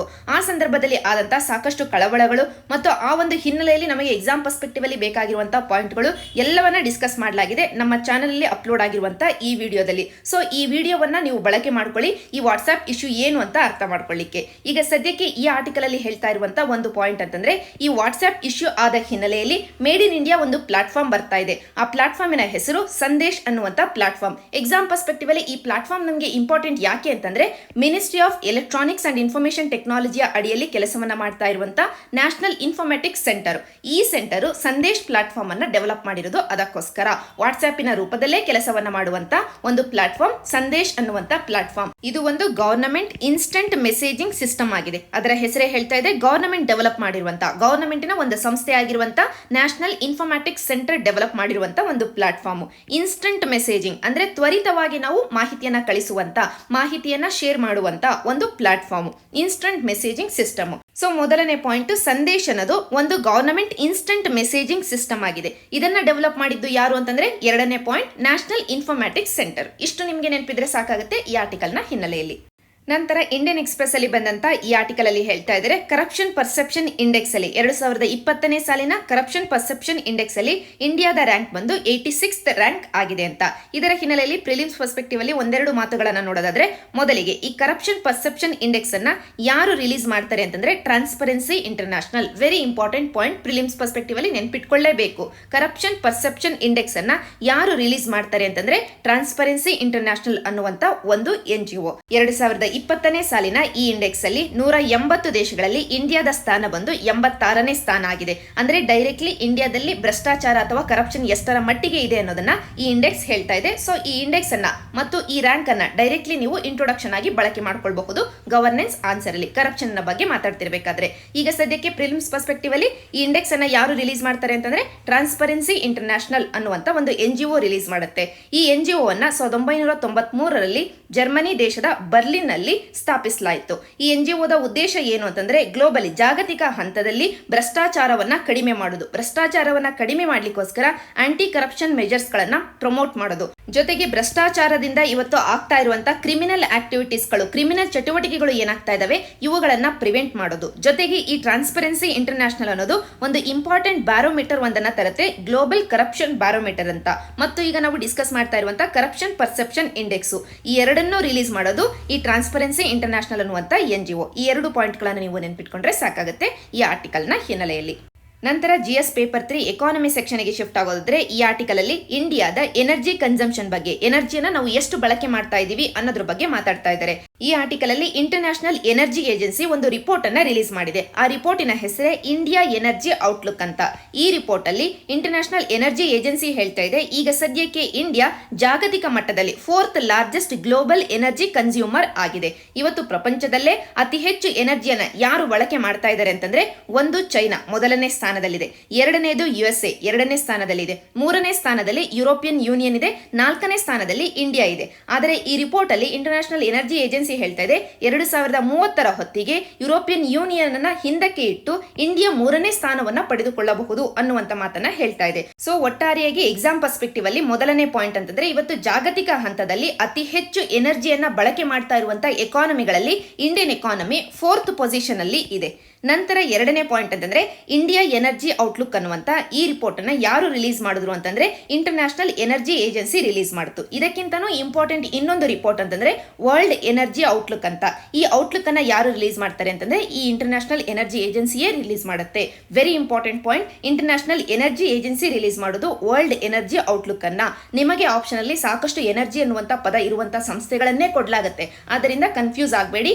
ಇಂಟರ್ನ್ಯಾಷನಲ್ ಎನರ್ಜಿ ಏಜೆನ್ಸಿ ಅನ್ನೋದು ಈ ವರ್ಲ್ಡ್ ಎನರ್ಜಿ ಔಟ್ಲುಕ್ ಅನ್ನ ರಿಲೀಸ್ ಮಾಡುತ್ತೆ. ಈಗ ಈ ಇಂಟರ್ನ್ಯಾಷನಲ್ ಎನರ್ಜಿ ಏಜೆನ್ಸಿಯ ಬಗ್ಗೆ ಒಂದೆರಡು ಮಾತುಗಳನ್ನ ನೋಡೋದಾದ್ರೆ, ಈ ಒಂದು ಏಜೆನ್ಸಿಯನ್ನ 1973ರ ಆಯಿಲ್ ಕ್ರೈಸಿಸ್ ನ ಹಿನ್ನೆಲೆಯಲ್ಲಿ OECD ಫ್ರೇಮ್ವರ್ಕಿನ ಅಡಿಯಲ್ಲೇ ತೆಗೆದುಕೊಂಡು ಬರಲಾಗುತ್ತೆ. OECD ಫ್ರೇಮ್ವರ್ಕಿನ ಅಡಿಯಲ್ಲಿ 1973ರ ಆಯಿಲ್ ಕ್ರೈಸಿಸ್ನ ಹಿನ್ನೆಲೆಯಲ್ಲಿ ಈ ಇಂಟರ್ನ್ಯಾಷನಲ್ ಎನರ್ಜಿ ಏಜೆನ್ಸಿಯನ್ನ ತರಲಾಗುತ್ತೆ. ಈ ಸಂಸ್ಥೆಯಲ್ಲಿ 30 ಮೆಂಬರ್ ಕಂಟ್ರಿಗಳು ಇದಾವೆ, ಸದಸ್ಯರು 30 ಸದಸ್ಯರುಗಳು ಇರೋದು ಈ ಏಜೆನ್ಸಿಯಲ್ಲಿ. ಆದರೆ ಇಂಡಿಯಾ ಈ ಏಜೆನ್ಸಿಯ ಮೆಂಬರ್ ನೇಷನ್ ಅಲ್ಲ. ಅದರ ಬದಲಿಗೆ ಅಸೋಸಿಯೇಟ್ ಮೆಂಬರ್ ಆಗಿದೆ. ಈಗ ಸದ್ಯಕ್ಕೆ ಇಂಡಿಯಾ ಕೇವಲ ಅಸೋಸಿಯೇಟ್ ಮೆಂಬರ್ ಮಾತ್ರನೇ ಇಂಟರ್ನ್ಯಾಷನಲ್ ಎನರ್ಜಿ ಏಜೆನ್ಸಿಯಲ್ಲಿ. ಈ ಸಂಸ್ಥೆಯಲ್ಲಿ 30 ಸದಸ್ಯರುಗಳು, 30 ಮೆಂಬರ್ ನೇಷನ್ಸ್ಗಳು ಇದ್ರೂ ಕೂಡ ಇಂಡಿಯಾ ಒಂದು ಮೆಂಬರ್ ನೇಷನ್ ಅಲ್ಲ, ಕೇವಲ ಅಸೋಸಿಯೇಟ್ ಕಂಟ್ರಿ ಮಾತ್ರನೇ ಆಗಿದೆ. ಇಷ್ಟು ನಮಗೆ ಓವರಾಲ್ ಈ ಆರ್ಟಿಕಲ್ನ ಹಿನ್ನೆಲೆಯಲ್ಲಿ ಬೇಕಾಗಿದ್ದಂತ ಡಿಸ್ಕಷನ್. ನಂತರ PIBಯಲ್ಲಿ ಬಂದಂತ ಈ ಆರ್ಟಿಕಲ್ ಅಲ್ಲಿ 2 ಇನಿಷಿಯೇಟಿವ್ಗಳ ಬಗ್ಗೆ ಮಾತಾಡ್ತಾ ಇದ್ದಾರೆ. ಒಂದು ಸಕ್ಷಮ್ ಅನ್ನುವಂತ ಒಂದು ಪೋರ್ಟಲ್, ಇನ್ನೊಂದು ಸೀವೀಡ್ ಮಿಷನ್. ಈ 2 ಇನಿಷಿಯೇಟಿವ್ಗಳನ್ನ ತಂದಿರೋದು TIFAC, technology information forecasting and assessment centre. ಅದರ ಹೆಸರೇ ಹೇಳ್ತಾ ಇದೆ, ಟೆಕ್ನಾಲಜಿಯ ಬಗ್ಗೆ ಮಾಹಿತಿಯನ್ನ ಕೊಡೋದು, ಮುನ್ಸೂಚನೆಗಳನ್ನ ಕೊಡೋದು ಮತ್ತು ಅಸೆಸ್ ಮಾಡಿ ನಮಗೆ ಮಾಹಿತಿಯನ್ನ ಒದಗಿಸುವಂತ ಒಂದು ಕೌನ್ಸಿಲ್ ಇದಾಗಿದೆ. ಇದು ಸೈನ್ಸ್ ಅಂಡ್ ಟೆಕ್ನಾಲಜಿ ಮಿನಿಸ್ಟ್ರಿ ಅಡಿಯಲ್ಲಿ, ಡಿಪಾರ್ಟ್ಮೆಂಟ್ ಆಫ್ ಸೈನ್ಸ್ ಅಂಡ್ ಟೆಕ್ನಾಲಜಿಯ ಅಡಿಯಲ್ಲಿ ಬರುವಂತ ಒಂದು ಕೌನ್ಸಿಲ್ ಆಗಿದೆ. ಈ ಕೌನ್ಸಿಲ್ ಈಗ 2 ಇನಿಷಿಯೇಟಿವ್ ಗಳನ್ನ ತಂದಿದೆ. ಒಂದು ಸಕ್ಷಮ್ ಪೋರ್ಟಲ್, ಇನ್ನೊಂದು ಸೀವೀಡ್ ಮಿಷನ್. ಈ 2ರ ಬಗ್ಗೆ ನಾವೀಗ ಡಿಸ್ಕಸ್ ಮಾಡಬೇಕಾಗಿದೆ. ಪ್ರಿಲಿಮ್ಸ್ ಪರ್ಸ್ಪೆಕ್ಟಿವ್ ಅಲ್ಲಿ ಇಂಪಾರ್ಟೆಂಟ್ ಟಾಪಿಕ್ಗಳು. ಮೊದಲನೆಯದು ಸಕ್ಷಮ್ ಪೋರ್ಟಲ್. ಯಾರು ತಂದಿರೋದು? ಈಗಾಗಲೇ ನಾವು ಡಿಸ್ಕಸ್ ಮಾಡಿರೋ ಹಾಗೆ department of science and technology ಅಡಿಯಲ್ಲಿರುವಂತಹ ಟೈಫ್ಯಾಕ್ ಅನ್ನುವಂತ ಒಂದು ಕೌನ್ಸಿಲ್ ತಂದಿರೋದು ಸಕ್ಷಮ್ ಪೋರ್ಟಲ್. ಅದರ ಎಕ್ಸ್ಪಾನ್ಷನ್ ಅನ್ನು ನೋಡಿದೆ ಆದ್ರೆ ಸಕ್ಷಮ್ ಶ್ರಮಿಕ್ ಶಕ್ತಿ ಮಂಚ್. ಶ್ರಮಿಕ ಶಕ್ತಿ ಅಂದ್ರೆ ನಾವಿಲ್ಲಿ ಮಾತಾಡ್ತಾ ಇರೋದು ಕಾರ್ಮಿಕರ ಬಗ್ಗೆ. ಕಾರ್ಮಿಕರಿಗೆ ಶಕ್ತಿಯನ್ನು ಕೊಡುವಂತ ಒಂದು ಪ್ಲಾಟ್ಫಾರ್ಮ್ ಇದಾಗಿದೆ. ಇದರ ಉದ್ದೇಶ ಏನು ಅಂತಂದ್ರೆ ಕಾರ್ಮಿಕರಲ್ಲಿ ಇರುವಂತ ಸ್ಕಿಲ್ ಗಳನ್ನ ಮ್ಯಾಪ್ ಮಾಡೋದು, ಅದರಲ್ಲೂ ಸ್ಪೆಸಿಫಿಕ್ ಆಗಿ MSME ಸೆಕ್ಟರ್ಗೆ ಬೇಕಾಗಿರುವಂತಹ ಸ್ಕಿಲ್ ಗಳನ್ನ ಮ್ಯಾಪ್ ಮಾಡೋದು. ಇದರಿಂದ ಕಾರ್ಮಿಕರಿಗೆ ಬೇಕಾಗಿರುವಂತಹ ಉದ್ಯೋಗಗಳು ಸುಲಭವಾಗಿ ದೊರಕ್ತವೆ. At the same time MSME sector ಗಳಿಗೆ ಸುಲಭವಾಗಿ ಕಾರ್ಮಿಕರು ದೊರಕ್ತಾರೆ. ಅದರಲ್ಲೂ ಸ್ಕಿಲ್ ಗಳು ಇರುವಂತಹ ಕಾರ್ಮಿಕರು MSME ಸೆಕ್ಟರ್ ಗೆ ಸುಲಭವಾಗಿ ದೊರಕ್ತಾರೆ ಅಂತ ಒಂದು ಪ್ಲಾಟ್ಫಾರ್ಮ್ ಅನ್ನ, ಪೋರ್ಟಲ್ ಅನ್ನು ನಾವು ತರ್ತಾ ಇದೀವಿ. ಅದೇ ಸಕ್ಷಮ್ ಪೋರ್ಟಲ್. ಈ ಸಕ್ಷಮ್ ಪೋರ್ಟಲ್ ಅಲ್ಲಿ ಮೇಜರ್ ಫೋಕಸ್ ಮಾಡ್ತಾ ಇರೋದು MSME ಸೆಕ್ಟರ್ ಗೆ ಬೇಕಾಗಿರುವಂತಹ ಕಾರ್ಮಿಕರು, ಅವರಲ್ಲಿ ಇರುವಂತಹ ಸ್ಕಿಲ್ ಗಳನ್ನ ಮ್ಯಾಪ್ ಮಾಡೋದು. ಅದೇ ಈ ಒಂದು ಪೋರ್ಟಲ್ ನ ಉದ್ದೇಶ ಆಗಿದೆ. ಈ ಪೋರ್ಟಲ್ ಇಂದ ನಾವು ಏನಿಲ್ಲ ಅಂತಂದ್ರೂ 10 ಲಕ್ಷ ಬ್ಲೂ ಕಾಲರ್ ಜಾಬ್ ಗಳನ್ನ ಸೃಷ್ಟಿಸಬಹುದು ಅಂತ ಈ PIB ಅಲ್ಲಿ ಕೊಟ್ಟಿರುವಂತಹ ಆರ್ಟಿಕಲ್ ಹೇಳ್ತಾ ಇದೆ. ಇಲ್ಲಿ ಬ್ಲೂ ಕಾಲರ್ ಜಾಬ್ ಅಂದ್ರೆ ಏನು? ಬ್ಲೂ ಕಾಲರ್ ಜಾಬ್ ಅಂತಂದ್ರೆ ದೈಹಿಕ ಶ್ರಮವನ್ನ, ಶಾರೀರಿಕ ಶ್ರಮವನ್ನ ನಾವು ಹಾಕಬೇಕಾಗಿರುವಂತಹ ಕೆಲಸಗಳು. ಫಾರ್ ಎಕ್ಸಾಂಪಲ್ ಮೈನಿಂಗ್ ಆಗಿರಬಹುದು, ಫ್ಯಾಕ್ಟರಿಗಳಲ್ಲಿ ಮಾಡುವಂತಹ ಕೆಲಸಗಳು ಆಗಿರಬಹುದು, ಸ್ಕಿಲ್ಗಳು ಅಥವಾ ಕೌಶಲ್ಯಗಳು ಬೇಕಿರಬಹುದು ಅಥವಾ ಬೇಕಿಲ್ಲದೆಯೂ ಇರಬಹುದು. ಆದರೆ ದೈಹಿಕ ಶ್ರಮವನ್ನ ಬೇಡುವಂತ, ಶಾರೀರಿಕ ಶ್ರಮವನ್ನ ಬೇಡುವಂತ ಕೆಲಸಗಳು, ಇವುಗಳನ್ನು ನಾವು ಬ್ಲೂ ಕಾಲರ್ ಜಾಬ್ಸ್ ಅಂತ ಕರಿತೀವಿ. ಇಂತಹ ಬ್ಲೂ ಕಾಲರ್ ಜಾಬ್ಸ್ ಗಳನ್ನ ಹೆಚ್ಚು ಸೃಷ್ಟಿಸಲಿಕ್ಕೋಸ್ಕರ ಇವತ್ತು ಕಾರ್ಮಿಕರು ಕೆಲಸವನ್ನ ಹುಡುಕಿಕೊಂಡು ಬೇರೆ ಬೇರೆ ಸಿಟಿಗಳಿಗೆ ವಲಸೆ ಹೋಗ್ತಾ ಇರೋದನ್ನ ತಪ್ಪಿಸ್ಲಿಕ್ಕೋಸ್ಕರ ಈ ಒಂದು ಪೋರ್ಟಲ್ ನ ತರಲಾಗಿದೆ. ಈ ಪೋರ್ಟಲಿನ ಉದ್ದೇಶ ಏನು? MSME ಸೆಕ್ಟರ್ಗೆ, ಸ್ಪೆಸಿಫಿಕಲಿ MSME ಸೆಕ್ಟರ್ಗೆ ಮತ್ತು ಇತರ ಇಂಡಸ್ಟ್ರಿಗಳು ಕೂಡ ಇನ್ಕ್ಲೂಡ್ ಆಗಿದ್ದಾವೆ. ಆದರೆ ಹೆಚ್ಚಿನ ಫೋಕಸ್ MSME ಸೆಕ್ಟರ್ ಇರೋದು. ಈ MSME ಸೆಕ್ಟರ್ ಗಳಿಗೆ ಬೇಕಾಗಿರುವಂತಹ ಕೌಶಲ್ಯವನ್ನ ಹೊಂದಿರುವಂತಹ ಕಾರ್ಮಿಕರನ್ನ ಮತ್ತು ಅವರ ಕೌಶಲ್ಯಗಳನ್ನ ಮ್ಯಾಪ್ ಮಾಡೋದೇ ಈ ಪೋರ್ಟಲಿನ ಉದ್ದೇಶ ಆಗಿದೆ. ಇದು ಮೊದಲನೇ ಪಾಯಿಂಟ್. ಎರಡನೇ ಪಾಯಿಂಟ್ ಅಂತಂದ್ರೆ ಈ ಪೋರ್ಟಲಿನ ಕೆಲವೊಂದು ಸ್ಪೆಷಾಲಿಟಿಗಳು ಅಂತಂದ್ರೆ ಇದು ಅಡ್ವಾನ್ಸ್ ಟೆಕ್ನಾಲಜಿಯನ್ನ ಬಳಕೆ ಮಾಡಿಕೊಳ್ಳುತ್ತೆ. ಆರ್ಟಿಫಿಷಿಯಲ್ ಇಂಟೆಲಿಜೆನ್ಸ್ ಆಗಿರಬಹುದು, ಅಲ್ಗಾರಿದಮ್ಗಳು ಆಗಿರಬಹುದು, ಇವುಗಳನ್ನ ಬಳಕೆ ಮಾಡಿಕೊಂಡು MSME ಸೆಕ್ಟರ್ ಅಲ್ಲಿರುವಂತಹ ಡಿಮ್ಯಾಂಡ್ ಮತ್ತು ನಮ್ಮ ಕಾರ್ಮಿಕರಿಂದ, ವರ್ಕ್ ಫೋರ್ಸ್ ಇಂದ ಎಷ್ಟು ಸಪ್ಲೈ ಆಗ್ತಾ ಇದೆ, ಎಷ್ಟು ಸ್ಕಿಲ್ ಸಪ್ಲೈ ಆಗ್ತಾ ಇದೆ, ಇರುವಂತಹ ಡಿಮ್ಯಾಂಡ್ಗೆ ಇದೆಲ್ಲವನ್ನ ಮ್ಯಾಪ್ ಮಾಡಲಾಗುತ್ತೆ. ಮ್ಯಾಪಿಂಗ್ ಮಾಡುವುದರ ಜೊತೆಗೆ ಇಲ್ಲಿ ಸ್ಕಿಲ್ ಅನ್ನ ಅಪ್ಗ್ರೇಡ್ ಮಾಡಲಿಕ್ಕೆ, ಅಂದ್ರೆ ನಮ್ಮಲ್ಲಿರುವಂತಹ ಕೌಶಲ್ಯವನ್ನ ಅಭಿವೃದ್ಧಿಗೊಳಿಸಲಿಕ್ಕೆ ಬೇಕಾಗಿರುವಂತಹ ಟ್ರೈನಿಂಗ್ ಪ್ರೋಗ್ರಾಮ್ಗಳು ಎಂದವೆ ಅವುಗಳ ಬಗ್ಗೆ ಕೂಡ ಅನಾಲಿಸಿಸ್ ಅನ್ನು ಕೊಡುತ್ತೆ ಈ ಪೋರ್ಟಲ್. ಜೊತೆಗೆ ಈ ಪೋರ್ಟಲ್ ಅಲ್ಲಿರುವಂತಹ ಮಾಹಿತಿ ಆಟೋಮ್ಯಾಟಿಕಲಿ ಅಪ್ಡೇಷನ್ ಗೆ ಒಳಪಡ್ತಾ ಇರುತ್ತೆ. ಫಾರ್ ಎಕ್ಸಾಂಪಲ್ ವಾಟ್ಸ್ಆಪ್ ಅಲ್ಲಿ ಆಗಿರಬಹುದು, ಇತರ ಲಿಂಕ್ ಗಳಲ್ಲಿ ಆಗಿರಬಹುದು, ಇಲ್ಲಿ ದೊರಕುವಂತಹ ಮಾಹಿತಿಯನ್ನ ಬಳಕೆ ಮಾಡಿಕೊಂಡು ಆಟೋಮ್ಯಾಟಿಕಲಿ ಅಪ್ಡೇಟ್ ಮಾಡಲಾಗುತ್ತೆ ಈ ಪೋರ್ಟಲ್ ಅನ್ನ. ನಂತರ ಈ ಪೋರ್ಟಲ್ ಇಂದ ಆಗುವಂತಹ ಅಡ್ವಾಂಟೇಜ್ ಏನು? ನಾವೇ ಗೆಸ್ ಮಾಡಬಹುದು. ಅಡ್ವಾಂಟೇಜ್ ಏನು ಅಂತಂದ್ರೆ ಇಲ್ಲಿ ನಮ್ಮಲ್ಲಿ ಇರುವಂತಹ ಕಾರ್ಮಿಕರಿಗೆ ಸುಲಭವಾಗಿ ಕೆಲಸಗಳು ಸಿಗ್ತವೆ. ಯಾಕೆ ಅಂತಂದ್ರೆ ನಮ್ಮ ಕಾರ್ಮಿಕರಲ್ಲಿ ಇರುವಂತಹ ಕೌಶಲ್ಯಗಳ ಬಗ್ಗೆ ಈ ಪೋರ್ಟಲ್ MSME ಸೆಕ್ಟರ್ಗೆ, ಇತರ ಇಂಡಸ್ಟ್ರಿಗಳಿಗೆ ಇನ್ಫಾರ್ಮೇಶನ್ ಕೊಡ್ತಾ ಇರುತ್ತೆ. ಸೊ ಆ MSMEಗಳು, ಇತರ ಇಂಡಸ್ಟ್ರಿಗಳು ಕಾರ್ಮಿಕರನ್ನ ಕಾಂಟ್ಯಾಕ್ಟ್ ಮಾಡ್ತಾರೆ. ಸೊ ಸುಲಭವಾಗಿ ಕೆಲಸಗಳು ದೊರಕ್ತವೆ ನಮ್ಮ ವರ್ಕ್ ಫೋರ್ಸ್ಗೆ. ಇದರಿಂದ skilled work force, semi skilled work force ಅಂತ ನಮ್ಮಲ್ಲಿ ಇರುವಂತಹ ಕಾರ್ಮಿಕರು ವಲಸೆ ಹೋಗೋದನ್ನ ನಾವು ಕಡಿಮೆ ಮಾಡಬಹುದು, ಮೈಗ್ರೇಷನ್ ಅನ್ನ ಕಡಿಮೆ ಮಾಡಬಹುದು. At the same time MSME ಮತ್ತು ಇತರ ಇಂಡಸ್ಟ್ರಿಗಳು ಕೌಶಲ್ಯವನ್ನ ಹೊಂದಿರುವಂತಹ ಕಾರ್ಮಿಕರನ್ನ ಪಡೆದುಕೊಳ್ಳಿಕ್ಕೆ ಮಿಡಲ್ ಮ್ಯಾನ್ ಅಥವಾ ಮಧ್ಯವರ್ತಿಗಳ ಮೇಲೆ, ಕಾಂಟ್ರಾಕ್ಟರ್ಸಿನ ಮೇಲೆ ಏನು ಡಿಪೆಂಡೆನ್ಸಿಯನ್ನ ಹೊಂದಿದರೋ ಆ ಡಿಪೆಂಡೆನ್ಸಿಯನ್ನು ನಾವು ತೆಗೆದು ಹಾಕ್ಲಿಕ್ಕೆ ಆಗತ್ತೆ. ಈ ಮಿಡಲ್ ಮ್ಯಾನ್ ಮಾಡುವಂತಹ ಕೆಲಸವನ್ನ, ಕಾಂಟ್ರಾಕ್ಟರ್ ಮಾಡುವಂತಹ ಕೆಲಸವನ್ನ ಈ ಸಕ್ಷಮ್ ಪೋರ್ಟಲ್ಲೇ ಮಾಡುತ್ತೆ. ಆದ್ದರಿಂದ ಈ ಒಂದು ಡಿಪೆಂಡೆನ್ಸಿನ ನಾವು ತೆಗೆದು ಹಾಕಬಹುದು. ಇಷ್ಟು ನಮಗೆ ಓವರಾಲ್ ಸಕ್ಷಮ್ ಪೋರ್ಟಲ್ ಬಗ್ಗೆ ತಿಳಿದಿರಬೇಕಾದಂತದ್ದು. ಈಗ ನೆಕ್ಸ್ಟ್ ನಾವು ಡಿಸ್ಕಸ್ ಮಾಡಬೇಕಾಗಿರೋದು ಸೀವೀಡ್ಸ್ ಮಿಷನ್ ನ. ಇತ್ತೀಚೆಗೆ ಬಜೆಟ್ ಅನ್ನ ಅನಲೈಸ್ ಮಾಡಬೇಕಾದ್ರೆ ನಾವು ನೋಡಿದ್ವಿ, ಬಜೆಟ್ ಅಲ್ಲಿ ಗವರ್ನಮೆಂಟ್ ಅನೌನ್ಸ್ ಮಾಡುತ್ತೆ ನಾವು ಇಂಡಿಯಾದಲ್ಲಿ ಒಂದು ಸೀವೀಡ್ ಪಾರ್ಕ್ ಅನ್ನ ತರ್ತೀವಿ ಅಂತ. ಯಾವ ರಾಜ್ಯದಲ್ಲಿ ತರ್ತೀವಿ ಅಂತ ಬಜೆಟ್ ಅಲ್ಲಿ ಹೇಳಲಾಗಿದೆ ಅಂತ ಕಮೆಂಟ್ ಸೆಕ್ಷನ್ ಅಲ್ಲಿ ನೀವು ನನಗೆ ತಿಳಿಸಬೇಕು. ಈಗಾಗಲೇ ಬಜೆಟ್ ಅಲ್ಲಿ ಮತ್ತು MCQ ಗಳಲ್ಲಿ ಸಾಕಷ್ಟು ಬಾರಿ ನಾವು ಡಿಸ್ಕಸ್ ಮಾಡಿದೀವಿ. ಬಜೆಟ್ ಅಲ್ಲಿ ಸೀವೀಡ್ ಪಾರ್ಕ್ ಒಂದನ್ನ ತರ್ತೀವಿ ಅಂತ ಫಿನಾನ್ಸ್ ಮಿನಿಸ್ಟರ್ ಹೇಳ್ತಾರೆ. ಆದರೆ ಯಾವ ರಾಜ್ಯದಲ್ಲಿ ಅಂತ ನೀವೀಗ ನನಗೆ ಕಮೆಂಟ್ ಸೆಕ್ಷನ್ ಅಲ್ಲಿ ಹೇಳಬೇಕಾಗಿದೆ. ಈಗ ನಾವು ವಾಪಸ್ಸು ಸೀವೀಡ್ಸ್ ಮಿಷನ್ ಬಗ್ಗೆ ಡಿಸ್ಕಸ್ ಮಾಡೋದಾದ್ರೆ, ಈ ಮಿಷನ್ ಈಗ ತಂದಿರೋದು ಯಾರು ಅಂತಂದ್ರೆ department of science and technology ಅಡಿಯಲ್ಲಿರುವಂತಹ ಒಂದು council, technology information forecasting and assessment council. ಈ ಕೌನ್ಸಿಲ್ ಈ ಮಿಷನ್ ನ ತಂದಿದೆ. ಯಾತಕ್ಕೋಸ್ಕರ ಅಂತಂದ್ರೆ ಇಂಡಿಯಾದಲ್ಲಿ ಸೀವೀಡ್ಸ್ ಅಥವಾ ಸಮುದ್ರ ಕಳೆಯನ್ನ ಬೆಳೆಯೋದನ್ನ ಜಾಸ್ತಿ ಮಾಡ್ಲಿಕ್ಕೋಸ್ಕರ. ಈ ಸಮುದ್ರ ಕಳೆಯನ್ನ ಯಾತಕ್ಕೋಸ್ಕರ ನಾವು ಜಾಸ್ತಿ ಬೆಳಿಬೇಕು? ಸಾಕಷ್ಟು ಅಡ್ವಾಂಟೇಜಸ್ ಗಳು ಇದಾವೆ. ಫಾರ್ ಎಕ್ಸಾಂಪಲ್, ಒಂದು, ಇಂಡಸ್ಟ್ರಿಯಲ್ಲಿ ಈ ಸಮುದ್ರ ಕಳೆಯನ್ನ ನಾವು ಬಳಕೆ ಮಾಡ್ತೀವಿ. ವೆರಿ ಇಂಪಾರ್ಟೆಂಟ್ಲಿ ಎಕ್ಸಾಮ್ ಪರ್ಸ್ಪೆಕ್ಟಿವ್ ಅಲ್ಲಿ ಎರಡನೇ ಪಾಯಿಂಟ್ ಅಂತಂದ್ರೆ ಈ ಸೀವೀಡ್ಸ್ ಅನ್ನ ನಾವು ಹೆಚ್ಚು ಬೆಳೆದಿದ್ದೆ ಆದ್ರೆ ಸಮುದ್ರದಲ್ಲಿ ಕಾರ್ಬನ್ ಸೀಕ್ವೆಸ್ಟ್ರೇಷನ್ ಆಗತ್ತೆ.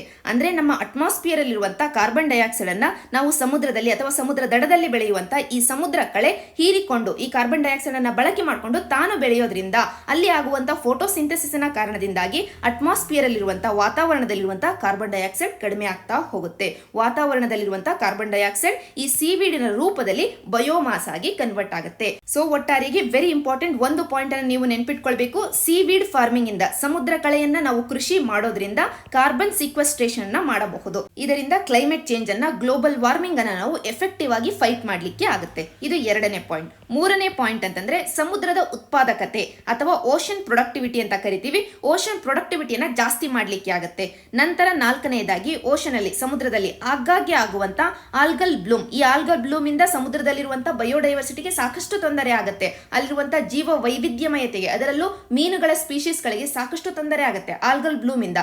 ಆದರೆ ಈ ಸಮುದ್ರ ಕಳೆಯನ್ನ ನಾವು ಬೆಳೆಸಿದ್ದೆ ಆದ್ರೆ ಆಲ್ಗಲ್ ಬ್ಲೂಮ್ ಗಳನ್ನ ಕೂಡ ತಡೆಯಬಹುದು. ಆದ್ದರಿಂದ ಈ ಸಮುದ್ರ ಕಳೆಯನ್ನ ಈಗ ಸದ್ಯಕ್ಕೆ ನಾವು ಫೋಕಸ್ ಮಾಡ್ತಾ ಇದೀವಿ. ಒಂದು ಎಕಾನಮಿ ಪರ್ಸ್ಪೆಕ್ಟಿವ್ ಅಲ್ಲಿ, ಇನ್ನೊಂದು ಎನ್ವಿರಾನ್ಮೆಂಟ್ ಪರ್ಸ್ಪೆಕ್ಟಿವ್ ಅಲ್ಲಿ, ಈಗ ಆಗ್ತಾ ಇರುವಂತಹ ಕ್ಲೈಮೇಟ್ ಚೇಂಜಿನ ಪರ್ಸ್ಪೆಕ್ಟಿವ್ ಅಲ್ಲಿ ಈ ಸೀವೀಡ್ ಫಾರ್ಮಿಂಗಿನ ಬಗ್ಗೆ ನಾವೀಗ ಫೋಕಸ್ ಅನ್ನ ಮಾಡ್ತಾ ಇದೀವಿ. ಈಗ ನಾವು ಆರ್ಟಿಕಲ್ಗೆ ಬರೋಣ. ಸೀವೀಡ್ಸ್ ಮಿಷನ್ ನ ಬ್ಯಾಕ್ ಗ್ರೌಂಡ್ ಏನು ಅಂತಂದ್ರೆ, ಇವತ್ತು ಪ್ರಪಂಚದಾದ್ಯಂತ ಎಷ್ಟು ಸಮುದ್ರ ಕಳೆಯನ್ನ ಬೆಳೀತಾ ಇದ್ದಾರೆ ಅಂತಂದ್ರೆ 32 ಮಿಲಿಯನ್ ಟನ್ಸ್, ಅಥವಾ ನಾವು ಡಾಲರ್ ಅಲ್ಲಿ ನೋಡಿದ್ರೆ $12 ಬಿಲಿಯನ್ ವರ್ತ್ ಅಷ್ಟು ಸೀವೀಡ್ ಅನ್ನ ಪ್ರಪಂಚದಾದ್ಯಂತ ಬೆಳೀತಾ ಇದ್ದಾರೆ. ಯಾರು ಬೆಳೀತಾ ಇದ್ದಾರೆ ಅಂತಂದ್ರೆ, ಇವತ್ತು ಪ್ರಪಂಚದಾದ್ಯಂತ ಬೆಳೀತಾ ಇರುವಂತಹ ಸಮುದ್ರ ಕಳೆಯಲ್ಲಿ 57% ಚೈನಾ ಒಂದೇ ದೇಶ ಬೆಳೀತಾ ಇದೆ. ಉಳಿದಿರುವಂತಹ 28% ಅನ್ನ ಇಂಡೋನೇಷಿಯಾ ದೇಶ ಬೆಳೀತಾ ಇದೆ. ಇಂಡಿಯಾ ಎಷ್ಟು ಬೆಳೀತಾ ಇದೆ? ಕೇವಲ 0.01 ಇಂದ 0.02% ಅಷ್ಟು ಮಾತ್ರನೇ. ಇಷ್ಟು ಕಡಿಮೆ ಶೇರ್ ಅನ್ನ ಹೊಂದಿದ್ದೀವಿ ಜಾಗತಿಕ ಹಂತದಲ್ಲಿ ಸೀವೀಡ್ ಅನ್ನ ಬೆಳೆಯುವ ವಿಷಯವಾಗಿ. ಆದ್ದರಿಂದನೇ ಈ ಮಿಷನ್ ಅನ್ನ ತಂದಿರೋದು ಮತ್ತು ಸೀವೀಡ್ ಪಾರ್ಕ್ ಅನ್ನ ಕೂಡ ತರಬೇಕು ಅಂತ ಪ್ಲಾನ್ ಮಾಡಿರೋದು. ನಂತರ ಈ ಮಿಷನ್ ಬಗ್ಗೆನೇ ಮಾತಾಡೋದಾದ್ರೆ, ಈ ಮಿಷನ್ ಅಲ್ಲಿ ಸೀವೀಡ್ ಅನ್ನ ಹೆಚ್ಚು ಬೆಳೆಯಲಿಕ್ಕೋಸ್ಕರ, ಸಮುದ್ರ ಕಳೆಯ ಕೃಷಿಯನ್ನ ಜಾಸ್ತಿ ಮಾಡ್ಲಿಕ್ಕೋಸ್ಕರ ಹಲವಾರು ಸ್ಟೆಪ್ ಗಳನ್ನ ಕೈಗೊಳ್ಳಲಾಗುತ್ತೆ. ಫಾರ್ ಎಕ್ಸಾಂಪಲ್, ಈ ಸಮುದ್ರ ಕಳೆಯನ್ನ ಬೆಳಿಬೇಕು ಅಂತಂದ್ರೆ ಕ್ವಾಲಿಟಿ ಇನ್ಪುಟ್ ಗಳು, ಫಾರ್ ಎಕ್ಸಾಂಪಲ್ ಬೀಜಗಳು ಬೇಕಾಗಿರ್ತವೆ. ಈ ಸಮುದ್ರ ಕಳೆಯ ಬೀಜಗಳು, ಈ ರೀತಿಯ ಬೀಜಗಳನ್ನ ಮತ್ತು ಇತರ ಇನ್ಪುಟ್ ಗಳನ್ನ ಒದಗಿಸ್ಲಿಕ್ಕೋಸ್ಕರ ಸೀವೀಡ್ ನರ್ಸರಿಗಳನ್ನ ಎಸ್ಟಾಬ್ಲಿಷ್ ಮಾಡಲಾಗುತ್ತೆ. ಯಾವಾಗ ಬೀಜಗಳು ಅವೈಲಬಲ್ ಇರ್ತಾವೋ ಆಗ ಆ ಬೀಜಗಳನ್ನ ಬಳಕೆ ಮಾಡಿಕೊಂಡು ಸಮುದ್ರ ಕಳೆಯನ್ನ ಬೆಳಿಲಿಕ್ಕೆ ಜನತೆ ಮುಂದೆ ಬರ್ತಾರೆ. ಆದ್ದರಿಂದ ಸೀವೀಡ್ ನರ್ಸರಿಗಳನ್ನ ಎಸ್ಟಾಬ್ಲಿಷ್ ಮಾಡಲಾಗುತ್ತೆ. ಜೊತೆಗೆ ಈ ಸೀವೀಡ್ ಅನ್ನ ಅಥವಾ ಸಮುದ್ರ ಕಳೆಯನ್ನ ಬೆಳೆಯಲಿಕ್ಕೆ ಬೇಕಾಗಿರುವಂತಹ ಟೆಕ್ನಾಲಜಿ ಏನಿದೆ, ಆ ಟೆಕ್ನಾಲಜಿಯನ್ನ ಡೆಮಾನ್ಸ್ಟ್ರೇಟ್ ಮಾಡ್ಲಿಕ್ಕೋಸ್ಕರ, ಎಲ್ಲರಿಗೂ ಟ್ರೈನಿಂಗ್ ಅನ್ನ ಕೊಡ್ಲಿಕ್ಕೋಸ್ಕರ ಡೆಮಾನ್ಸ್ಟ್ರೇಷನ್ ಫಾರ್ಮ್ ಹೌಸ್ ಗಳನ್ನ ಕೂಡ ತರಲಾಗುತ್ತೆ. ನಂತರ ನಾವು ಬೆಳೆದಿರುವಂತಹ ಈ ಸಮುದ್ರ ಕಳೆಯ ಬಳಕೆ ಜಾಸ್ತಿ ಆಗಲಿ ಅಂತ ಬಳಕೆದಾರರಲ್ಲಿ ಜಾಗೃತಿಯನ್ನ ಮೂಡಿಸ್ಲಿಕ್ಕೋಸ್ಕರ ಕೂಡ ಸ್ಟೆಪ್ ಗಳನ್ನ ಕೈಗೊಳ್ಳಲಾಗುತ್ತೆ. ಇಷ್ಟು ನಮಗೆ ಓವರ್ ಆಲ್ ಈ ಆರ್ಟಿಕಲ್ ನ ಹಿನ್ನೆಲೆಯಲ್ಲಿ, ಒಂದು ಸಕ್ಷಮ್ ಪೋರ್ಟಲ್ ಬಗ್ಗೆ, ಇನ್ನೊಂದು ಸೀವೀಡ್ ಮಿಷನ್ ಬಗ್ಗೆ. ನಂತರ PIB ಅಲ್ಲಿ ಬಂದಂತ ಈ ಆರ್ಟಿಕಲ್ ಅಲ್ಲಿ ನ್ಯಾಷನಲ್ ಕೋಲ್ ಇಂಡೆಕ್ಸ್ ಬಗ್ಗೆ ಮಾತಾಡ್ತಾ ಇದ್ದಾರೆ. ಈ ಇಂಡೆಕ್ಸಿನ ಬಗ್ಗೆ ಒಂದಷ್ಟು ಬೇಸಿಕ್ ಪಾಯಿಂಟ್ ಗಳನ್ನ ನಾವೀಗ ಪ್ರಿಲಿಮ್ಸ್ ಪರ್ಸ್ಪೆಕ್ಟಿವ್ ಅಲ್ಲಿ ತಿಳ್ಕೊಳ್ಬೇಕಾಗಿದೆ. ಮೊದಲಿಗೆ ಈ ನ್ಯಾಷನಲ್ ಕೋಲ್ ಇಂಡೆಕ್ಸ್ ಅನ್ನ 2020 ಜೂನ್ ತಿಂಗಳಿನಲ್ಲಿ ತರಲಾಯಿತು. ಯಾರು ತಂದಿದ್ದು ಅಂತಂದ್ರೆ ಮಿನಿಸ್ಟ್ರಿ ಆಫ್ ಕೋಲ್ ಈ ಇಂಡೆಕ್ಸ್ ಅನ್ನ ತರುತ್ತೆ. ಈ ಇಂಡೆಕ್ಸಿನ ಬೇಸ್ ಇಯರ್ ಬಂದು 2017-18. ಇದನ್ನ ನೀವು ನೆನ್ಪಿಟ್ಕೊಳ್ಬೇಕು. 2017-18 ಈ ವರ್ಷವನ್ನ ಬೇಸ್ ಇಯರ್ ಆಗಿ ಇಟ್ಕೊಂಡಿದೆ ನ್ಯಾಷನಲ್ ಕೋಲ್ ಇಂಡೆಕ್ಸ್. ಈ ಇಂಡೆಕ್ಸ್ ಅಲ್ಲಿ ಒಂದು ಕಡೆ ನಾನ್ ಕೋಕಿಂಗ್ ಕೋಲ್, ಇನ್ನೊಂದು ಕೋಕಿಂಗ್ ಕೋಲ್, ಈ ಎರಡನ್ನೂ ಇನ್ಕ್ಲೂಡ್ ಮಾಡಲಾಗಿದೆ. ಇಲ್ಲಿ ಕೋಕಿಂಗ್ ಕೋಲ್ ಅಂದ್ರೆ ಏನು, ನಾನ್ ಕೋಕಿಂಗ್ ಕೋಲ್ ಅಂದ್ರೆ ಏನು? ಕೋಕಿಂಗ್ ಕೋಲ್ ಅಂತಂದ್ರೆ ಸ್ಟೀಲ್ ಇಂಡಸ್ಟ್ರಿಯಲ್ಲಿ ಬಳಕೆ ಮಾಡುವಂತದ್ದು. ನಾವು ಸ್ಟೀಲ್ ಅನ್ನ ಉತ್ಪಾದನೆ ಮಾಡ್ತಿರ್ಬೇಕಾದ್ರೆ ಒಂದು ಕಡೆಯಿಂದ ಕಬ್ಬಿಣವನ್ನ, ಐರನ್ ಓರ್ ಅನ್ನ ಹಾಕ್ತಿವಿ, ಅದರ ಜೊತೆಗೆ ಲೈಮ್ ಸ್ಟೋನ್ ಅನ್ನ ಹಾಕ್ತಿವಿ. ಲೈಮ್ ಸ್ಟೋನಿನ ಜೊತೆಗೆ ಇನ್ನೊಂದು ಇಂಪಾರ್ಟೆಂಟ್ ಇನ್ಪುಟ್ ಅನ್ನ ಹಾಕ್ತಿವಿ, ಅದೇ ಕೋಕಿಂಗ್ ಕೋಲ್. ಕೋಕಿಂಗ್ ಕೋಲ್ ಅನ್ನ ಅತಿ ಹೆಚ್ಚು ಟೆಂಪರೇಚರ್ ಅಲ್ಲಿ, ಅರೌಂಡ್ 600 ಡಿಗ್ರಿ ಸೆಲ್ಸಿಯಸ್ ಗಿಂತನೂ ಹೆಚ್ಚಿನ ಟೆಂಪರೇಚರ್ ಅಲ್ಲಿ ಇಲ್ಲಿ ಬಳಕೆ ಮಾಡಲಾಗುತ್ತೆ ಸ್ಟೀಲ್ ಇಂಡಸ್ಟ್ರೀಸ್ ಅಲ್ಲಿ. ಇವೆಲ್ಲ ಜನರಲ್ ಇನ್ಫಾರ್ಮೇಶನ್, ಜಸ್ಟ್ ನೆನ್ಪಿಟ್ಕೊಂಡಿರಿ. ಪ್ರಿಲಿಮ್ಸ್ ಅಲ್ಲಿ ಎಜುಕೇಟೆಡ್ ಗೆಸ್ ಮಾಡ್ಲಿಕ್ಕೆ ಹೆಲ್ಪ್ ಆಗ್ತವೆ. ಆದ್ದರಿಂದ ಮೊದಲನೇ ಪಾಯಿಂಟ್, ಕೋಕಿಂಗ್ ಕೋಲ್ ಅಂತಂದ್ರೆ ಅತಿ ಹೆಚ್ಚು ಟೆಂಪರೇಚರ್ ಅಲ್ಲಿ 600 ಡಿಗ್ರಿ ಸೆಲ್ಸಿಯಸ್ ಗಿಂತನೂ ಹೆಚ್ಚಿನ ಟೆಂಪರೇಚರ್ ಅಲ್ಲಿ ನಾವು ದಹಿಸ್ತೀವಿ. ಯಾವ ಇಂಡಸ್ಟ್ರಿಯಲ್ಲಿ ನಾವು ಬಳಕೆ ಮಾಡ್ತೀವಿ? ಸ್ಟೀಲ್ ಇಂಡಸ್ಟ್ರಿಯಲ್ಲಿ ಬಳಕೆ ಮಾಡ್ತೀವಿ. ಸ್ಟೀಲ್ ಇಂಡಸ್ಟ್ರಿಯಲ್ಲಿ ಐರನ್ ಓರಿನ ಜೊತೆಗೆ ಲೈಮ್ ಸ್ಟೋನಿನ ಜೊತೆಗೆ ಕೋಕಿಂಗ್ ಕೋಲ್ ಅನ್ನು ಕೂಡ ಬಳಕೆ ಮಾಡಲಾಗುತ್ತೆ. ಕೋಕಿಂಗ್ ಕೋಲ್ ಅನ್ನೇ ಯಾಕೆ ಬಳಕೆ ಮಾಡಲಾಗುತ್ತೆ? ನಾನ್ ಕೋಕಿಂಗ್ ಕೋಲ್ ಅನ್ನ ಯಾಕೆ ಬಳಕೆ ಮಾಡಲ್ಲ? ಯಾಕೆ ಅಂತಂದ್ರೆ ಕೋಕಿಂಗ್ ಕೋಲ್ ಅಲ್ಲಿ ಆಶ್ ಕಂಟೆಂಟ್ ಅಥವಾ ಬೂದಿಯ ಅಂಶ ಕಡಿಮೆ ಇರುತ್ತೆ. ಅದಕ್ಕೋಸ್ಕರ ಕೋಲ್ ಅಲ್ಲಿ ವೆರಿ ಇಂಪಾರ್ಟೆಂಟ್ ಒಂದು ಇಂಪ್ಯೂರಿಟಿ ಅಂತಂದ್ರೆ ಆಶ್ ಕಂಟೆಂಟ್, ಬೂದಿಯ ಕಣ. ಕೋಲನ್ನ ನಾವು ಸುಟ್ಟಾಗ ಈ ಬೂದಿ ಹೊರ ಬರುತ್ತೆ. ಇದನ್ನ ನಾವು ಫ್ಲೈಯಿಂಗ್ ಆಶ್ ಅಂತ ಕೂಡ ಕರಿತೀವಿ ಅಥವಾ ಹಾರುವ ಬೂದಿ ಅಂತ ಕೂಡ ಕರಿತೀವಿ. ಈಗ ಈ ಕೋಕಿಂಗ್ ಕೋಲ್ ಅಲ್ಲಿ ಆಶ್ ಕಂಟೆಂಟ್ ಅಥವಾ ಬೂದಿಯ ಕಣಗಳು ಕಡಿಮೆ ಇರೋದ್ರಿಂದ ಸ್ಟೀಲ್ ಇಂಡಸ್ಟ್ರಿಯಲ್ಲಿ ಬಳಕೆ ಮಾಡ್ತೀವಿ. ಅದೇ ನಾನ್ ಕೋಕಿಂಗ್ ಕೋಲ್ ಅಲ್ಲಿ ಆಶ್ ಕಂಟೆಂಟ್ ಜಾಸ್ತಿ ಇರುತ್ತೆ. ಇದನ್ನ ಎಲ್ಲೆಲ್ಲಿ ನಾವು ಬಳಕೆ ಮಾಡ್ತೀವಿ? ಒಂದು ಥರ್ಮಲ್ ಪವರ್ ಪ್ಲಾಂಟ್ ಗಳಲ್ಲಿ ಬಳಕೆ ಮಾಡ್ತೀವಿ, ಇನ್ನೊಂದು ಸಿಮೆಂಟ್ ಇಂಡಸ್ಟ್ರಿಗಳಲ್ಲಿ ಬಳಕೆ ಮಾಡ್ತೀವಿ, ಮತ್ತೆ ಫರ್ಟಿಲೈಸರ್ ಇಂಡಸ್ಟ್ರೀಸ್ ಗಳಲ್ಲಿ ಬಳಕೆ ಮಾಡ್ತೀವಿ. ಈ ರೀತಿಯಾಗಿ ಈ ಎಲ್ಲ ಇಂಡಸ್ಟ್ರೀಸ್ ಗಳಲ್ಲಿ ನಾನ್ ಕೋಕಿಂಗ್ ಕೋಲ್ ಅನ್ನ ಬಳಕೆ ಮಾಡ್ತೀವಿ. ನಂತರ ಕೋಲ್ ಅಲ್ಲಿ 4 ವಿಧಗಳು ಬರ್ತವೆ. ವೆರಿ ಇಂಪಾರ್ಟೆಂಟ್, ನಿಮಗೆ ಆಗಾಗ್ಗೆ ಎಜುಕೇಟೆಡ್ ಗೆಸ್ ಮಾಡ್ಲಿಕ್ಕೆ ಹೆಲ್ಪ್ ಆಗುತ್ತೆ. ಆದ್ರಿಂದ ಒಂದು ಕಡೆ ನೋಟ್ ಡೌನ್ ಮಾಡ್ಕೊಂಡಿರಿ. ಕೋಲ್ ಅಲ್ಲಿ ಒಂದು ಅತಿ ಹೆಚ್ಚು ಗುಣಮಟ್ಟವನ್ನ ಹೊಂದಿರುವಂತ ಆಂಥ್ರಸೈಟ್ ಅನ್ನುವಂತ ಕೋಲ್ ಬರುತ್ತೆ. ಈ ಕೋಲ್ ಅಲ್ಲಿ ಆಶ್ ಕಂಟೆಂಟ್ ಅಥವಾ ಬೂದಿಯ ಕಣಗಳು ಕಡಿಮೆ ಇರ್ತವೆ, ಸಲ್ಫರ್ ಕಂಟೆಂಟ್ ಕೂಡ ಕಡಿಮೆ ಇರುತ್ತೆ. ಆದ್ರಿಂದ ಈ ಆಂಥ್ರಸೈಟ್ ಕೋಲ್ ಅನ್ನ ನಾವು ಬಳಕೆ ಮಾಡಿದೆ ಆದ್ರೆ ಪೊಲ್ಯೂಷನ್ ಅನ್ನ ಕಡಿಮೆ ಮಾಡಬಹುದು. ಆದರೆ ಇಂಡಿಯಾದಲ್ಲಿ ಆಂಥ್ರಸೈಟ್ ಕೋಲ್ ಹೆಚ್ಚಾಗಿ ಸಿಗೋದಿಲ್ಲ. ಆದ್ದರಿಂದ ನಾವು ಇಂಪೋರ್ಟ್ ಮಾಡ್ಕೊಳ್ತೀವಿ. ಆಸ್ಟ್ರೇಲಿಯಾದಂತ ದೇಶದಿಂದ ಇಂಪೋರ್ಟ್ ಮಾಡ್ಕೊಳ್ತೀವಿ ಆಂಥ್ರಸೈಟ್ ಕೋಲ್ ಅನ್ನ. ನಂತರ ಎರಡನೆಯದು ಬಿಟುಮಿನಸ್ ಕೋಲು, ನಂತರ ಮೂರನೆಯದು ಲಿಗ್ನೈಟ್ ಕೋಲು, ನಂತರ ನಾಲ್ಕನೆಯದು ಪೀಟ್ ಅಂತ. ಪೀಟ್ ನಮ್ಮಲ್ಲಿ ಹೆಚ್ಚಾಗಿ ಸಿಗುತ್ತೆ ಇಂಡಿಯಾದಲ್ಲಿ. ಆದರೆ ಈ ಒಂದು ಸೀರೀಸ್ ಅಲ್ಲೇ ನೀವು ನೆನ್ಪಿಟ್ಕೊಳ್ಳಿ, ಈ ಒಂದು ಸೀರೀಸ್ ಅಲ್ಲೇ ಆಶ್ ಕಂಟೆಂಟ್ ಜಾಸ್ತಿ ಆಗ್ತಾ ಹೋಗುತ್ತೆ. ಅಂದ್ರೆ ಅತಿ ಹೆಚ್ಚು ಬೂದಿ ನಮಗೆ ಎಲ್ಲಿ ಸಿಗುತ್ತೆ ಅಂತಂದ್ರೆ ಪೀಟ್ ಅಲ್ಲಿ ಸಿಗುತ್ತೆ. ಆದ್ರಿಂದ ಹೆಚ್ಚಿನ ಪೊಲ್ಯೂಷನ್ ಆಗುತ್ತೆ ನಾವು ಪೀಟ್ ಅನ್ನ ಬಳಕೆ ಮಾಡಿದೆ ಆದ್ರೆ. ಸೊ ಬೂದಿಯ ಕಣಗಳು ಮತ್ತು ಸಲ್ಫರ್ ಕಂಟೆಂಟ್ ಹೆಚ್ಚಾಗ್ತಾ ಹೋಗುತ್ತೆ ಆಂಥ್ರಸೈಟ್ ಇಂದ ನಾವು ಪೀಟಿನ ಕಡೆಗೆ ಹೋಗಿದ್ದೆ ಆದ್ರೆ. ಅತಿ ಶುದ್ಧವಾದಂತ ಇರುವಂತ 4 ಕೋಲ್ ಟೈಪ್ ಗಳಲ್ಲೇ ಅತಿ ಶುದ್ಧವಾದಂತ ಕೋಲ್ ಅಂತಂದ್ರೆ ಆಂಥ್ರಸೈಟ್ ಕೋಲ್ ಆಗಿದೆ. ಇದರಲ್ಲಿ ಬೂದಿಯ ಕಣಗಳು ಕಡಿಮೆ ಇರ್ತವೆ, ಸಲ್ಫರ್ ಕಂಟೆಂಟ್ ಕಡಿಮೆ ಇರುತ್ತೆ. ಅದೇ ಉಳಿದಿರುವಂತ 3 ವಿಧಗಳು ಏನಿದಾವೆ ಇವುಗಳಲ್ಲಿ ಆಶ್ ಕಂಟೆಂಟ್ ಜಾಸ್ತಿ ಆಗ್ತಾ ಹೋಗುತ್ತೆ, ಸಲ್ಫರ್ ಕಂಟೆಂಟ್ ಕೂಡ ಜಾಸ್ತಿ ಆಗ್ತಾ ಹೋಗುತ್ತೆ. ಇಷ್ಟು ಜನರಲ್ ಇನ್ಫಾರ್ಮೇಶನ್ ಕೋಲಿನ ಬಗ್ಗೆ. ಈಗ ಸದ್ಯಕ್ಕೆ ಈ ಆರ್ಟಿಕಲ್ ನ ಹಿನ್ನೆಲೆಯಲ್ಲಿ ನ್ಯಾಷನಲ್ ಕೋಲ್ ಇಂಡೆಕ್ಸ್ ಅನ್ನ ಯಾವ ಮಿನಿಸ್ಟ್ರಿ ತಂತು? ಮಿನಿಸ್ಟ್ರಿ ಆಫ್ ಕೋಲ್ ತಗೊಂಡ್ ಬಂತು. ಯಾವಾಗ ತಂದದ್ದು? 2020 ಜೂನ್ ಅಲ್ಲಿ ತಂದದ್ದು. ಈ ಒಂದು ಇಂಡೆಕ್ಸಿನ ಬೇಸ್ ಇಯರ್ ಯಾವುದು? 2017-18. ಈ ಇಂಡೆಕ್ಸ್ ಅಲ್ಲಿರುವಂತಹ ಸಬ್ ಇಂಡೆಕ್ಸಸ್ ಗಳಲ್ಲಿ ಒಂದು ನಾನ್ ಕೋಕಿಂಗ್ ಕೋಲ್ ಇದೆ, ಇನ್ನೊಂದು ಕೋಕಿಂಗ್ ಕೋಲ್. ಎರಡೂ ವಿಧಗಳನ್ನ ನಾವು ಕವರ್ ಮಾಡಿದೀವಿ. ಇಷ್ಟನ್ನ ನೀವು ನೆನ್ಪಿಟ್ಕೊಂಡ್ರೆ ಸಾಕಾಗುತ್ತೆ. ನಂತರ GS ಪೇಪರ್ 3 ನಲ್ಲೇ ಎನ್ವಿರಾನ್ಮೆಂಟ್ ಸೆಕ್ಷನ್ ಗೆ ಶಿಫ್ಟ್ ಆಗೋದಾದ್ರೆ ಇಂಡಿಯನ್ ಎಕ್ಸ್ಪ್ರೆಸ್ ಅಲ್ಲಿ ಬಂದಂತ ಈ ಆರ್ಟಿಕಲ್ ಅಲ್ಲಿ ಮ್ಯಾಂಡರಿನ್ ಡಕ್ ಬಗ್ಗೆ ಮಾತಾಡ್ತಾ ಇದ್ದಾರೆ. ಈ ಚಿತ್ರದಲ್ಲಿ ನೀವು ಅಬ್ಸರ್ವ್ ಮಾಡಬಹುದು, ಸಾಕಷ್ಟು ಬ್ಯೂಟಿಫುಲ್ ಆಗಿರುವಂತ ಈ ಡಕ್, ಇದನ್ನ ಪ್ರಪಂಚದಲ್ಲೇ ಅತಿ ಸುಂದರವಾಗಿರುವಂತ ಬಾತುಕೋಳಿ ಅಂತ ಕರೀತಾರೆ. ಮ್ಯಾಂಡರಿನ್ ಡಕ್ ಇದು ಇಂಡಿಯಾದಲ್ಲಿ ಸಾಮಾನ್ಯವಾಗಿ ಕಂಡು ಬರುವಂತ ಬಾತುಕೋಳಿ ಅಲ್ಲ. ಆದ್ದರಿಂದ ಎಕ್ಸಾಮ್ ಪರ್ಸ್ಪೆಕ್ಟಿವ್ ಅಲ್ಲಿ ಅಷ್ಟೇನು ಇಂಪಾರ್ಟೆಂಟ್ ಅಲ್ಲ, ಜಸ್ಟ್ ಜನರಲ್ ಇನ್ಫಾರ್ಮೇಶನ್ ನಮಗೆ ಬೇಕಾಗಿದೆ ಈ ಆರ್ಟಿಕಲ್ ನ ಹಿನ್ನೆಲೆಯಲ್ಲಿ. ಮೊದಲನೇ ಪಾಯಿಂಟ್, ಈ ಮ್ಯಾಂಡರಿನ್ ಡಕ್ ಅನ್ನೋದು ಪ್ರಪಂಚದಲ್ಲೇ ಅತಿ ಸುಂದರವಾಗಿರುವಂತ ಬಾತುಕೋಳಿ ಅನ್ನುವಂತ ಹೆಸರನ್ನ ಪಡ್ಕೊಂಡಿದೆ. ಯಾಕೆ ಅಂತಂದ್ರೆ ಅದರ ಫೆದರ್ ಅಲ್ಲಿರುವಂತ ಕಲರ್ ಕಾಂಬಿನೇಷನ್ ನ ಕಾರಣದಿಂದಾಗಿ. ಎರಡನೇ ಪಾಯಿಂಟ್, ಈ ಬಾತುಕೋಳಿ ಕಂಡು ಬರುವಂತ ಸಾಮಾನ್ಯವಾಗಿ ಕಂಡು ಬರುವಂತ ಸ್ಥಳ ಯಾವುದು ಅಂತಂದ್ರೆ ಟೆಂಪರೇಟ್ ಫಾರೆಸ್ಟ್ ಅಲ್ಲಿರುವಂತ ವೆಟ್ಲ್ಯಾಂಡ್ಗಳು, ಅಂದ್ರೆ ಸಮಶೀತೋಷ್ಣ ವಲಯದಲ್ಲಿರುವಂತ ಅಲ್ಲಿರುವಂತ ಅರಣ್ಯಗಳಲ್ಲಿ ಮತ್ತು ಜೌಗು ಪ್ರದೇಶಗಳಲ್ಲಿ ಈ ಬಾತುಕೋಳಿ ಕಂಡು ಬರುತ್ತೆ. ಆದ್ದರಿಂದ ಇಂಡಿಯಾದಲ್ಲಿ ಟೆಂಪರೇಟ್ ಫಾರೆಸ್ಟ್ಗಳು ಅಷ್ಟೇನು ಇಲ್ಲ. ನಮಗೆ ಟೆಂಪರೇಟ್ ಫಾರೆಸ್ಟ್ಗಳು ಸಿಗೋದು ಎಲ್ಲಿ? ಸಮಶೀತೋಷ್ಣ ವಲಯದಲ್ಲಿ, ಟೆಂಪರೇಟ್ ರೀಜನ್ ಅಲ್ಲಿ. ರಷ್ಯಾ, ಕೊರಿಯಾ, ಚೈನಾ, ಜಪಾನ್ ಈ ದೇಶಗಳಲ್ಲಿ ಈ ಟೆಂಪರೇಟ್ ಫಾರೆಸ್ಟ್ಗಳು ಸಿಗ್ತವೆ. ಆದ್ದರಿಂದ ಈ ದೇಶಗಳಲ್ಲೇ ಈ ಬಾತುಕೋಳಿ ಹೆಚ್ಚಾಗಿ ಕಂಡು ಬರುವುದು. ಇಂಡಿಯಾದಲ್ಲಿ ಆಗಾಗ್ಗೆ ರೇರ್ಲಿ ಕಂಡು ಬರುತ್ತೆ. ಫಾರ್ ಎಕ್ಸಾಂಪಲ್ 1902ರಲ್ಲಿ ಈ ಬಾತುಕೋಳಿಯನ್ನ ಲೊಕೇಟ್ ಮಾಡಲಾಗಿತ್ತು. ಎಲ್ಲಿ ಅಂದ್ರೆ ದಿಬ್ರು ರಿವರ್ ಅಲ್ಲಿ. ಅದೇ ರೀತಿಯಾಗಿ ಆಗಾಗ್ಗೆ ಮೈಗ್ರೇಷನ್ ಅಥವಾ ವಲಸೆಯ ರೂಪದಲ್ಲಿ ಇಂಡಿಯಾಕ್ಕೆ ವಿಸಿಟ್ ಮಾಡ್ತಾ ಇರುತ್ತೆ ಈ ಬಾತುಕೋಳಿ. ವಿಸಿಟ್ ಮಾಡಿದಾಗ ಮಾನಸ್ ನ್ಯಾಷನಲ್ ಪಾರ್ಕ್ ಆಗಿರಬಹುದು, ಲೋಕ್ಟಾಕ್ ಲೇಕ್ ಆಗಿರಬಹುದು, ಇಂತಹ ಸ್ಥಳಗಳಲ್ಲಿ ಕಂಡು ಬರುತ್ತೆ ಈ ಬಾತುಕೋಳಿ. ಈಗ ಸದ್ಯಕ್ಕೆ ಕೂಡ ಇಂಡಿಯಾದಲ್ಲಿ ಇದು ಕಂಡು ಬಂದಿದೆ. ಅದಕ್ಕೋಸ್ಕರನೇ ಈ ಆರ್ಟಿಕಲ್ ಕೊಟ್ಟಿದ್ದಾರೆ. ಎಲ್ಲಿ ಕಂಡು ಬಂದಿದೆ ಅಂತಂದ್ರೆ ವೆರಿ ಇಂಪಾರ್ಟೆಂಟ್, ಒಂದು ವೆಟ್ಲ್ಯಾಂಡಿನ ಹತ್ತಿರ ಕಂಡು ಬಂದಿರೋದು. ಅದು ಅಸ್ಸಾಂ ರಾಜ್ಯದಲ್ಲಿ ಇರುವಂತಹ Dibru Saikhowa national park. Very important national park. Dibru Saikhowa ಅನ್ನುವಂತ ನ್ಯಾಷನಲ್ ಪಾರ್ಕಿನ ಹತ್ತಿರದಲ್ಲೇ ಇರುವಂತ ಒಂದು ವೆಟ್ಲ್ಯಾಂಡ್, ಒಂದು ಸರೋವರ, ಮಗೂರಿ ಮೋಟಪುಂಗ್ ಬೀಲ್ ಅನ್ನುವಂತ ಒಂದು ಸರೋವರ. ಅಸ್ಸಾಂ ಅಲ್ಲಿ ಬೀಲ್ ಅಂದ್ರೆ ಸರೋವರ ಅಂತ, ಮಗೂರಿ ಮೋಟಪುಂಗ್ ಬೀಲ್ ಅನ್ನುವಂತ ಒಂದು ಸರೋವರದ ಹತ್ತಿರ ಈಗ ಈ ಬಾತುಕೋಳಿ ಲೊಕೇಟ್ ಆಗಿದೆ. ಸೊ ನಮ್ಗೆ ಎಕ್ಸಾಮ್ ಪರ್ಸ್ಪೆಕ್ಟಿವ್ ಅಲ್ಲಿ ಈ ಮಗೂರಿ ಮೋಟಪುಂಗ್ ಬೀಲಿನ ಬಗ್ಗೆ ಒಂದೆರಡು ಪಾಯಿಂಟ್ಗಳು ಬೇಕಾಗಿದೆ. ಬೇಕಾಗಿದ್ದಾವೆ. ಈ ಬೀಲ್ ಅಥವಾ ಈ ಸರೋವರ ಈ ಹಿಂದೆ ಕೂಡ ಸುದ್ದಿಯಲ್ಲಿತ್ತು. ಯಾವ ಹಿನ್ನೆಲೆಯಲ್ಲಿ ಅಂತಂದ್ರೆ ಮೇ 2020ರಲ್ಲಿ ಈ ಸರೋವರದ ಹತ್ತಿರವೇ ಆಯಿಲ್ ಇಂಡಿಯಾ ಲಿಮಿಟೆಡಿನ ಒಂದು ಗ್ಯಾಸ್ ವೆಲ್ ಅಥವಾ ಗ್ಯಾಸಿನ ಬಾವಿ ಇದೆ.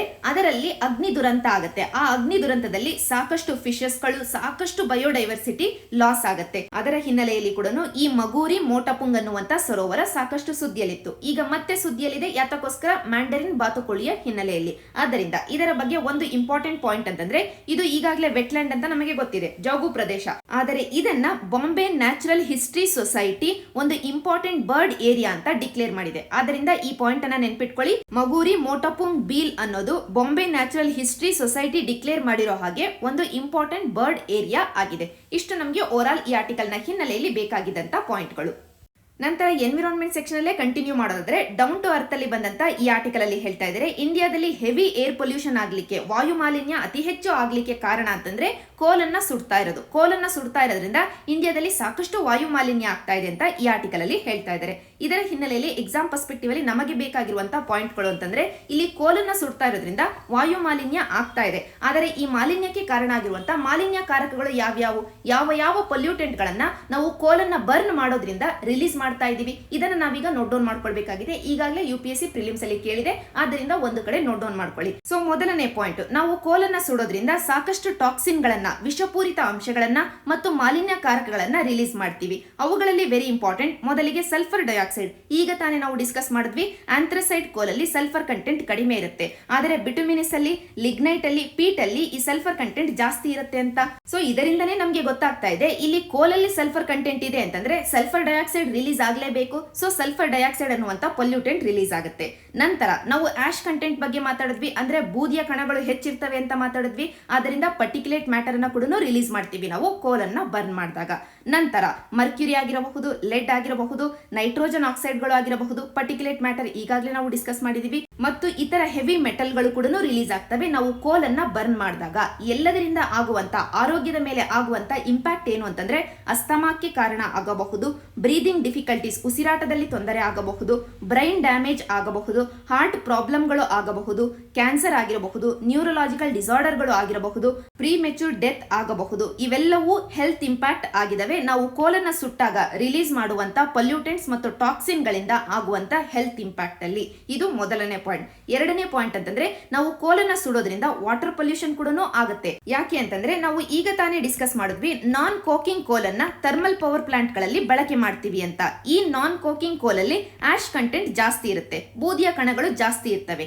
ಈ ಬೂದಿಯ ಕಣಗಳು ಈ ಥರ್ಮಲ್ ಪವರ್ ಪ್ಲಾಂಟ್ ಇಂದ ಹೊರ ಬಂದು ಎಲ್ಲಿಗೆ ಹೋಗಿ ಸೇರ್ತವೆ ಅಂತಂದ್ರೆ ಲೇಕ್ಗಳು, ಸರೋವರಗಳನ್ನ ಸೇರ್ತವೆ, ಕೆರೆ ಕಟ್ಟೆಗಳನ್ನ ಸೇರ್ತವೆ, ಲ್ಯಾಂಡ್ ಫಿಲ್ ಗಳ ಮುಖಾಂತರವಾಗಿ ಗ್ರೌಂಡ್ ವಾಟರ್ಗೆ ಸೇರ್ತದೆ. ಈ ಎಲ್ಲ ಕಾರಣದಿಂದಾಗಿ ಕೋಲ್ ಆಶ್, ಕೋಲ್ ಬೂದಿ ಅಥವಾ ಫ್ಲೈಯಿಂಗ್ ಆಶ್ ಅಥವಾ ಹಾರುವ ಬೂದಿ ಅಂತ ನಾವೇನು ಕರಿತೀವಿ, ಅದು ವಾಟರ್ ಬಾಡಿಗಳನ್ನ ಸೇರಿಕೊಂಡು ಈ ವಾಟರ್ ಬಾಡಿಗಳನ್ನ ಕೂಡ ಮಲಿನ ಮಾಡುತ್ತೆ.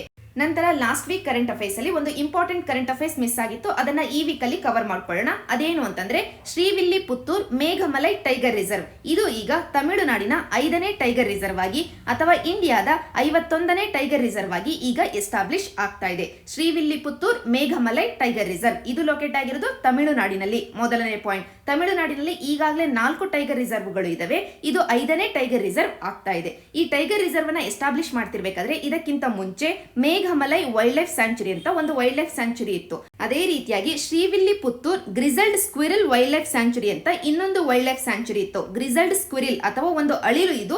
ಈ ಅಳಿಲನ್ನ ಸಂರಕ್ಷಣೆ ಮಾಡ್ಲಿಕ್ಕೋಸ್ಕರನೇ ಒಂದು ವೈಲ್ಡ್ ಲೈಫ್ ಸ್ಯಾಂಚುರಿಯನ್ನ ತರಲಾಗಿತ್ತು, ವನ್ಯಧಾಮವನ್ನ ತರಲಾಗಿತ್ತು. ಈ ವೈಲ್ಡ್ ಲೈಫ್ ಸ್ಯಾಂಚುರಿಯನ್ನ ಮತ್ತು ಮೇಘಮಲೈ ವೈಲ್ಡ್ ಲೈಫ್ ಸ್ಯಾಂಚುರಿಯನ್ನ ಎರಡನ್ನ ಮರ್ಜ್ ಮಾಡಿ ಈಗ ಟೈಗರ್ ರಿಸರ್ವ್ ಅಂತ ಡಿಕ್ಲೇರ್ ಮಾಡಲಾಗಿದೆ. ಈಗ ನಾವು ಟೈಗರ್ ರಿಸರ್ವ್ ಅನ್ನ ಯಾವ ರೀತಿಯಾಗಿ ಡಿಕ್ಲೇರ್ ಮಾಡ್ತಾರೆ ಅದನ್ನ ಅಧ್ಯಯನ ಮಾಡೋಣ, ಮತ್ತೆ ವಾಪಸ್ಸು ಈ ಹೊಸ ಟೈಗರ್ ರಿಸರ್ವ್ ಗೆ ಬರೋಣ. ಮೊದಲಿಗೆ ಟೈಗರ್ ರಿಸರ್ವ್ ಅನ್ನ ನೋಟಿಫೈ ಮಾಡೋದು ಯಾರು ಅಂತಂದ್ರೆ ಸ್ಟೇಟ್ ಗವರ್ನಮೆಂಟ್ಗಳು. ಆದರೆ ಸ್ಟೇಟ್ ಗವರ್ನಮೆಂಟ್ಗಳು ತಾವೇ ಸ್ವಇಚ್ಛೆಯಿಂದ ನೋಟಿಫೈ ಮಾಡುವ ಹಾಗಿಲ್ಲ, ಅದಕ್ಕೆ ಮೊದಲಿಗೆ ಒಂದು ಪ್ರಪೋಸಲ್ ಅನ್ನ ಕೊಡಬೇಕು ಸ್ಟೇಟ್ ಗವರ್ನಮೆಂಟ್. ಫಾರ್ ಎಕ್ಸಾಂಪಲ್ ಈಗ ನಾವು ಡಿಸ್ಕಸ್ ಮಾಡ್ತಾ ಇರುವಂತಹ ಶ್ರೀವಿಲ್ಲಿಪುತ್ತೂರ್ ಮೇಘಮಲೈ ಟೈಗರ್ ರಿಸರ್ವ್ ಏನಿದೆ ಅಂತ ಒಂದು ಟೈಗರ್ ರಿಸರ್ವ್ ಅನ್ನ ನಾವು ನೋಟಿಫೈ ಮಾಡ್ತೀವಿ ಅಂತ ತಮಿಳುನಾಡು ಗವರ್ನಮೆಂಟ್ ಒಂದು ಪ್ರಪೋಸಲ್ ಅನ್ನ ಕೊಡಬೇಕು. ಯಾರಿಗೆ ಪ್ರಪೋಸಲ್ ಅನ್ನ ಕೊಡಬೇಕು ಅಂತಂದ್ರೆ ನ್ಯಾಷನಲ್ ಟೈಗರ್ ಕನ್ಸರ್ವೇಷನ್ ಅಥಾರಿಟಿಗೆ ಕೊಡಬೇಕು. ಆಗ ಈ ನ್ಯಾಷನಲ್ ಟೈಗರ್ ಕನ್ಸರ್ವೇಷನ್ ಅಥಾರಿಟಿ ತನ್ನ ಕಡೆಯಿಂದ ಸರ್ವೆಯನ್ನ ಮಾಡುತ್ತೆ. ಆ ಪ್ರಪೋಸಲ್ ಅನ್ನ ಇಟ್ಟಿರುವಂತ ಏರಿಯಾದಲ್ಲಿ ಎಷ್ಟು ಹುಲಿಗಳು ಇದಾವೆ, ಯಾವ ರೀತಿಯಾಗಿ ಸಂರಕ್ಷಣೆಯನ್ನ ಮಾಡಬಹುದು, ಎಲ್ಲದರ ಬಗ್ಗೆ ತನ್ನ ಕಡೆಯಿಂದ ಅಧ್ಯಯನವನ್ನ ಮಾಡುತ್ತೆ ನ್ಯಾಷನಲ್ ಟೈಗರ್ ಕನ್ಸರ್ವೇಷನ್ ಅಥಾರಿಟಿ. ಈ ಒಂದು ಅಥಾರಿಟಿಯನ್ನು ನಾವು ವೈಲ್ಡ್ ಲೈಫ್ ಪ್ರೊಟೆಕ್ಷನ್ ಆಕ್ಟಿನ ಅಡಿಯಲ್ಲಿ ಎಸ್ಟಾಬ್ಲಿಷ್ ಮಾಡಿರೋದು. ಈ ಅಥಾರಿಟಿ ತನ್ನ ಕಡೆಯಿಂದ ಅಧ್ಯಯನ ಮಾಡಿ ನಂತರ ಸ್ಟೇಟ್ ಗವರ್ನಮೆಂಟ್ಗೆ ತಾನು ರೆಕಮೆಂಡ್ ಮಾಡುತ್ತೆ. ಆ ರೆಕಮೆಂಡೇಶನ್ ನ ಆಧಾರದ ಮೇಲೆ ಆಗ ಸ್ಟೇಟ್ ಗವರ್ನಮೆಂಟ್ಗಳು ಟೈಗರ್ ರಿಸರ್ವ್ ಅನ್ನ ನೋಟಿಫೈ ಮಾಡ್ತವೆ. ಸೊ ಮೊದಲನೇ ಪಾಯಿಂಟ್, ಟೈಗರ್ ರಿಸರ್ವ್ ಗಳನ್ನ ಸ್ಟೇಟ್ ಗವರ್ನಮೆಂಟ್ ಗಳೇ ನೋಟಿಫೈ ಮಾಡಿದ್ರೂ ಕೂಡ ತಾವೇ ಸ್ವ ಇಚ್ಛೆಯಿಂದ ಡೈರೆಕ್ಟ್ಲಿ ನೋಟಿಫೈ ಮಾಡುವ ಹಾಗಿಲ್ಲ. ಅದಕ್ಕೆ ಒಂದು ಪ್ರಪೋಸಲ್ ಅನ್ನ ಕೊಡಬೇಕು. ಯಾರಿಗೆ ಅಂತಂದ್ರೆ ನಾವು ವೈಲ್ಡ್ ಲೈಫ್ ಪ್ರೊಟೆಕ್ಷನ್ ಆಕ್ಟಿನ ಅಡಿಯಲ್ಲಿ ಎಸ್ಟಾಬ್ಲಿಷ್ ಮಾಡಿರುವಂತ ನ್ಯಾಷನಲ್ ಟೈಗರ್ ಕನ್ಸರ್ವೇಷನ್ ಅಥಾರಿಟಿಗೆ. ಈ ಅಥಾರಿಟಿ ತನ್ನ ಕಡೆಯಿಂದ ಅಧ್ಯಯನ ಮಾಡಿ ತಾನು ರೆಕಮೆಂಡ್ ಮಾಡುತ್ತೆ. ಆ ರೆಕಮೆಂಡೇಶನ್ ನ ಆಧಾರದ ಮೇಲೆ ಸ್ಟೇಟ್ ಗವರ್ನಮೆಂಟ್ಗಳು ಟೈಗರ್ ರಿಸರ್ವ್ ಅನ್ನ ನೋಟಿಫೈ ಮಾಡಬೇಕು. ಈಗ ತಮಿಳುನಾಡು ಗವರ್ನಮೆಂಟ್ ಈ ಶ್ರೀವಿಲ್ಲಿಪುತ್ತೂರ್ ಮೇಘಮಲೈ ಟೈಗರ್ ರಿಸರ್ವ್ ಅನ್ನ ನೋಟಿಫೈ ಮಾಡ್ತಾ ಇದೆ. ನಂತರ ಈಗ ಒಂದು ಬಾರಿ ಒಂದು ಸ್ಟೇಟ್ ಗವರ್ನಮೆಂಟ್ ಒಂದು ಸಂರಕ್ಷಿತ ವಲಯವನ್ನ ಟೈಗರ್ ರಿಸರ್ವ್ ಅಂತ ಡಿಕ್ಲೇರ್ ಮಾಡಿದೆ ಅಂತಂದ್ರೆ, ನೋಟಿಫೈ ಮಾಡಿದೆ ಅಂತಂದ್ರೆ, ನೋಟಿಫೈ ಮಾಡಿದ ನಂತರ ಏನಾದ್ರೂ ಮಾರ್ಪಾಡನ್ನ ಮಾಡಬಹುದಾ, ಡಿನೋಟಿಫೈ ಮಾಡಬಹುದಾ, ಅಂದ್ರೆ ಆ ಒಂದು ಸಂರಕ್ಷಿತ ವಲಯಕ್ಕೆ ಕೊಟ್ಟಿರುವಂತ ಟೈಗರ್ ರಿಸರ್ವ್ ಅನ್ನುವಂತ ಸ್ಟೇಟಸ್ ಏನಿದೆ ಅದನ್ನ ವಾಪಸ್ಸು ಪಡೆದುಕೊಳ್ಳಬಹುದಾ, ಹಿಂಪಡೆಯಬಹುದಾ, ಡಿನೋಟಿಫೈ ಮಾಡಬಹುದಾ, ಈ ಪ್ರಶ್ನೆಗಳಿಗೆ ಉತ್ತರವನ್ನ ವೈಲ್ಡ್ ಲೈಫ್ ಪ್ರೊಟೆಕ್ಷನ್ ಆಕ್ಟೇ ಕೊಡುತ್ತೆ. ಈ ಒಂದು ಆಕ್ಟಿನ ಪ್ರಕಾರ ಒಂದು ಏರಿಯಾವನ್ನ ಟೈಗರ್ ರಿಸರ್ವ್ ಅಂತ ಒಂದು ಬಾರಿ ನಾವು ನೋಟಿಫೈ ಮಾಡಿದ ನಂತರ ಯಾವುದೇ ಆಲ್ಟ್ರೇಷನ್, ಯಾವುದೇ ಮಾರ್ಪಾಡನ್ನ ಮಾಡುವ ಹಾಗಿಲ್ಲ. ಯಾವುದೇ ಕಾರಣಕ್ಕೂ ಈ ಟೈಗರ್ ರಿಸರ್ವ್ ಅನ್ನ ಡಿನೋಟಿಫೈ ಮಾಡುವ ಹಾಗಿಲ್ಲ. ಮಾಡಬೇಕು ಅಂದ್ರೂ ಕೂಡ ಈ ಟೈಗರ್ ರಿಸರ್ವ್ ಅಲ್ಲಿ ಏನಾದ್ರೂ ಮಾರ್ಪಾಡನ್ನ ಮಾಡಬೇಕು ಅಂತಂದ್ರೆ ಅದಕ್ಕೆ ಮಾರ್ಪಾಡು ಮಾಡುವುದಕ್ಕಿಂತ ಮುಂಚೆ ಟೈಗರ್ ಕನ್ಸರ್ವೇಷನ್ ಅಥಾರಿಟಿ ತನ್ನ ಕಡೆಯಿಂದ ರೆಕಮೆಂಡೇಶನ್ ನ ಕೊಟ್ಟಿರಬೇಕು. ಆ ಒಂದು ರೆಕಮೆಂಡೇಶನ್ಗೆ national board for wildlife ತನ್ನ ಕಡೆಯಿಂದ ಅಪ್ರೂವಲ್ ಅನ್ನ ಕೊಟ್ಟಿರಬೇಕು. ಇದು ಮೊದಲನೇ ಪಾಯಿಂಟ್. ಎರಡನೇ ಪಾಯಿಂಟ್ ಅಂತಂದ್ರೆ ಟೈಗರ್ ರಿಸರ್ವ್ ಗಳನ್ನ ಡಿನೋಟಿಫೈ ಕೂಡ ಮಾಡುವ ಹಾಗಿಲ್ಲ. ಇನ್ ಕೇಸ್ ಡಿನೋಟಿಫೈ ಮಾಡಬೇಕು ಅಂದ್ರೂ ಕೂಡ ಮಾಡ್ಲಿಕ್ಕೆ ಕಾರಣ ಏನಾಗಿರ್ಬೇಕು ಅಂತಂದ್ರೆ ಪಬ್ಲಿಕ್ ಇಂಟ್ರೆಸ್ಟ್ ಆಗಿರ್ಬೇಕು. ಮಾಡ್ಬೇಕಂದ್ರೆ ಕೂಡ ಟೈಗರ್ ಕನ್ಸರ್ವೇಷನ್ ಅಥಾರಿಟಿ ತನ್ನ ಕಡೆಯಿಂದ ಅಪ್ರೂವಲ್ ಅನ್ನ ಕೊಟ್ಟಿರಬೇಕು. National board for wildlife ಕೂಡ ತನ್ನ ಕಡೆಯಿಂದ ಅಪ್ರೂವಲ್ ಅನ್ನ ಕೊಟ್ಟಿರಬೇಕು. ಅಂದ್ರೆ ಸ್ಟೇಟ್ ಗವರ್ನಮೆಂಟ್ಗಳು ತಾವೇ ಸ್ವ ಇಚ್ಛೆಯಿಂದ ನೇರವಾಗಿ ಈ ಟೈಗರ್ ರಿಸರ್ವಿನ ಏರಿಯಾವನ್ನ ಮಾರ್ಪಾಡು ಮಾಡೋದು ಆಗಿರಬಹುದು ಅಥವಾ ಟೈಗರ್ ರಿಸರ್ವ್ ಅನ್ನ ಡಿನೋಟಿಫೈ ಮಾಡೋದು ಆಗಿರಬಹುದು, ಮಾಡುವ ಹಾಗಿಲ್ಲ.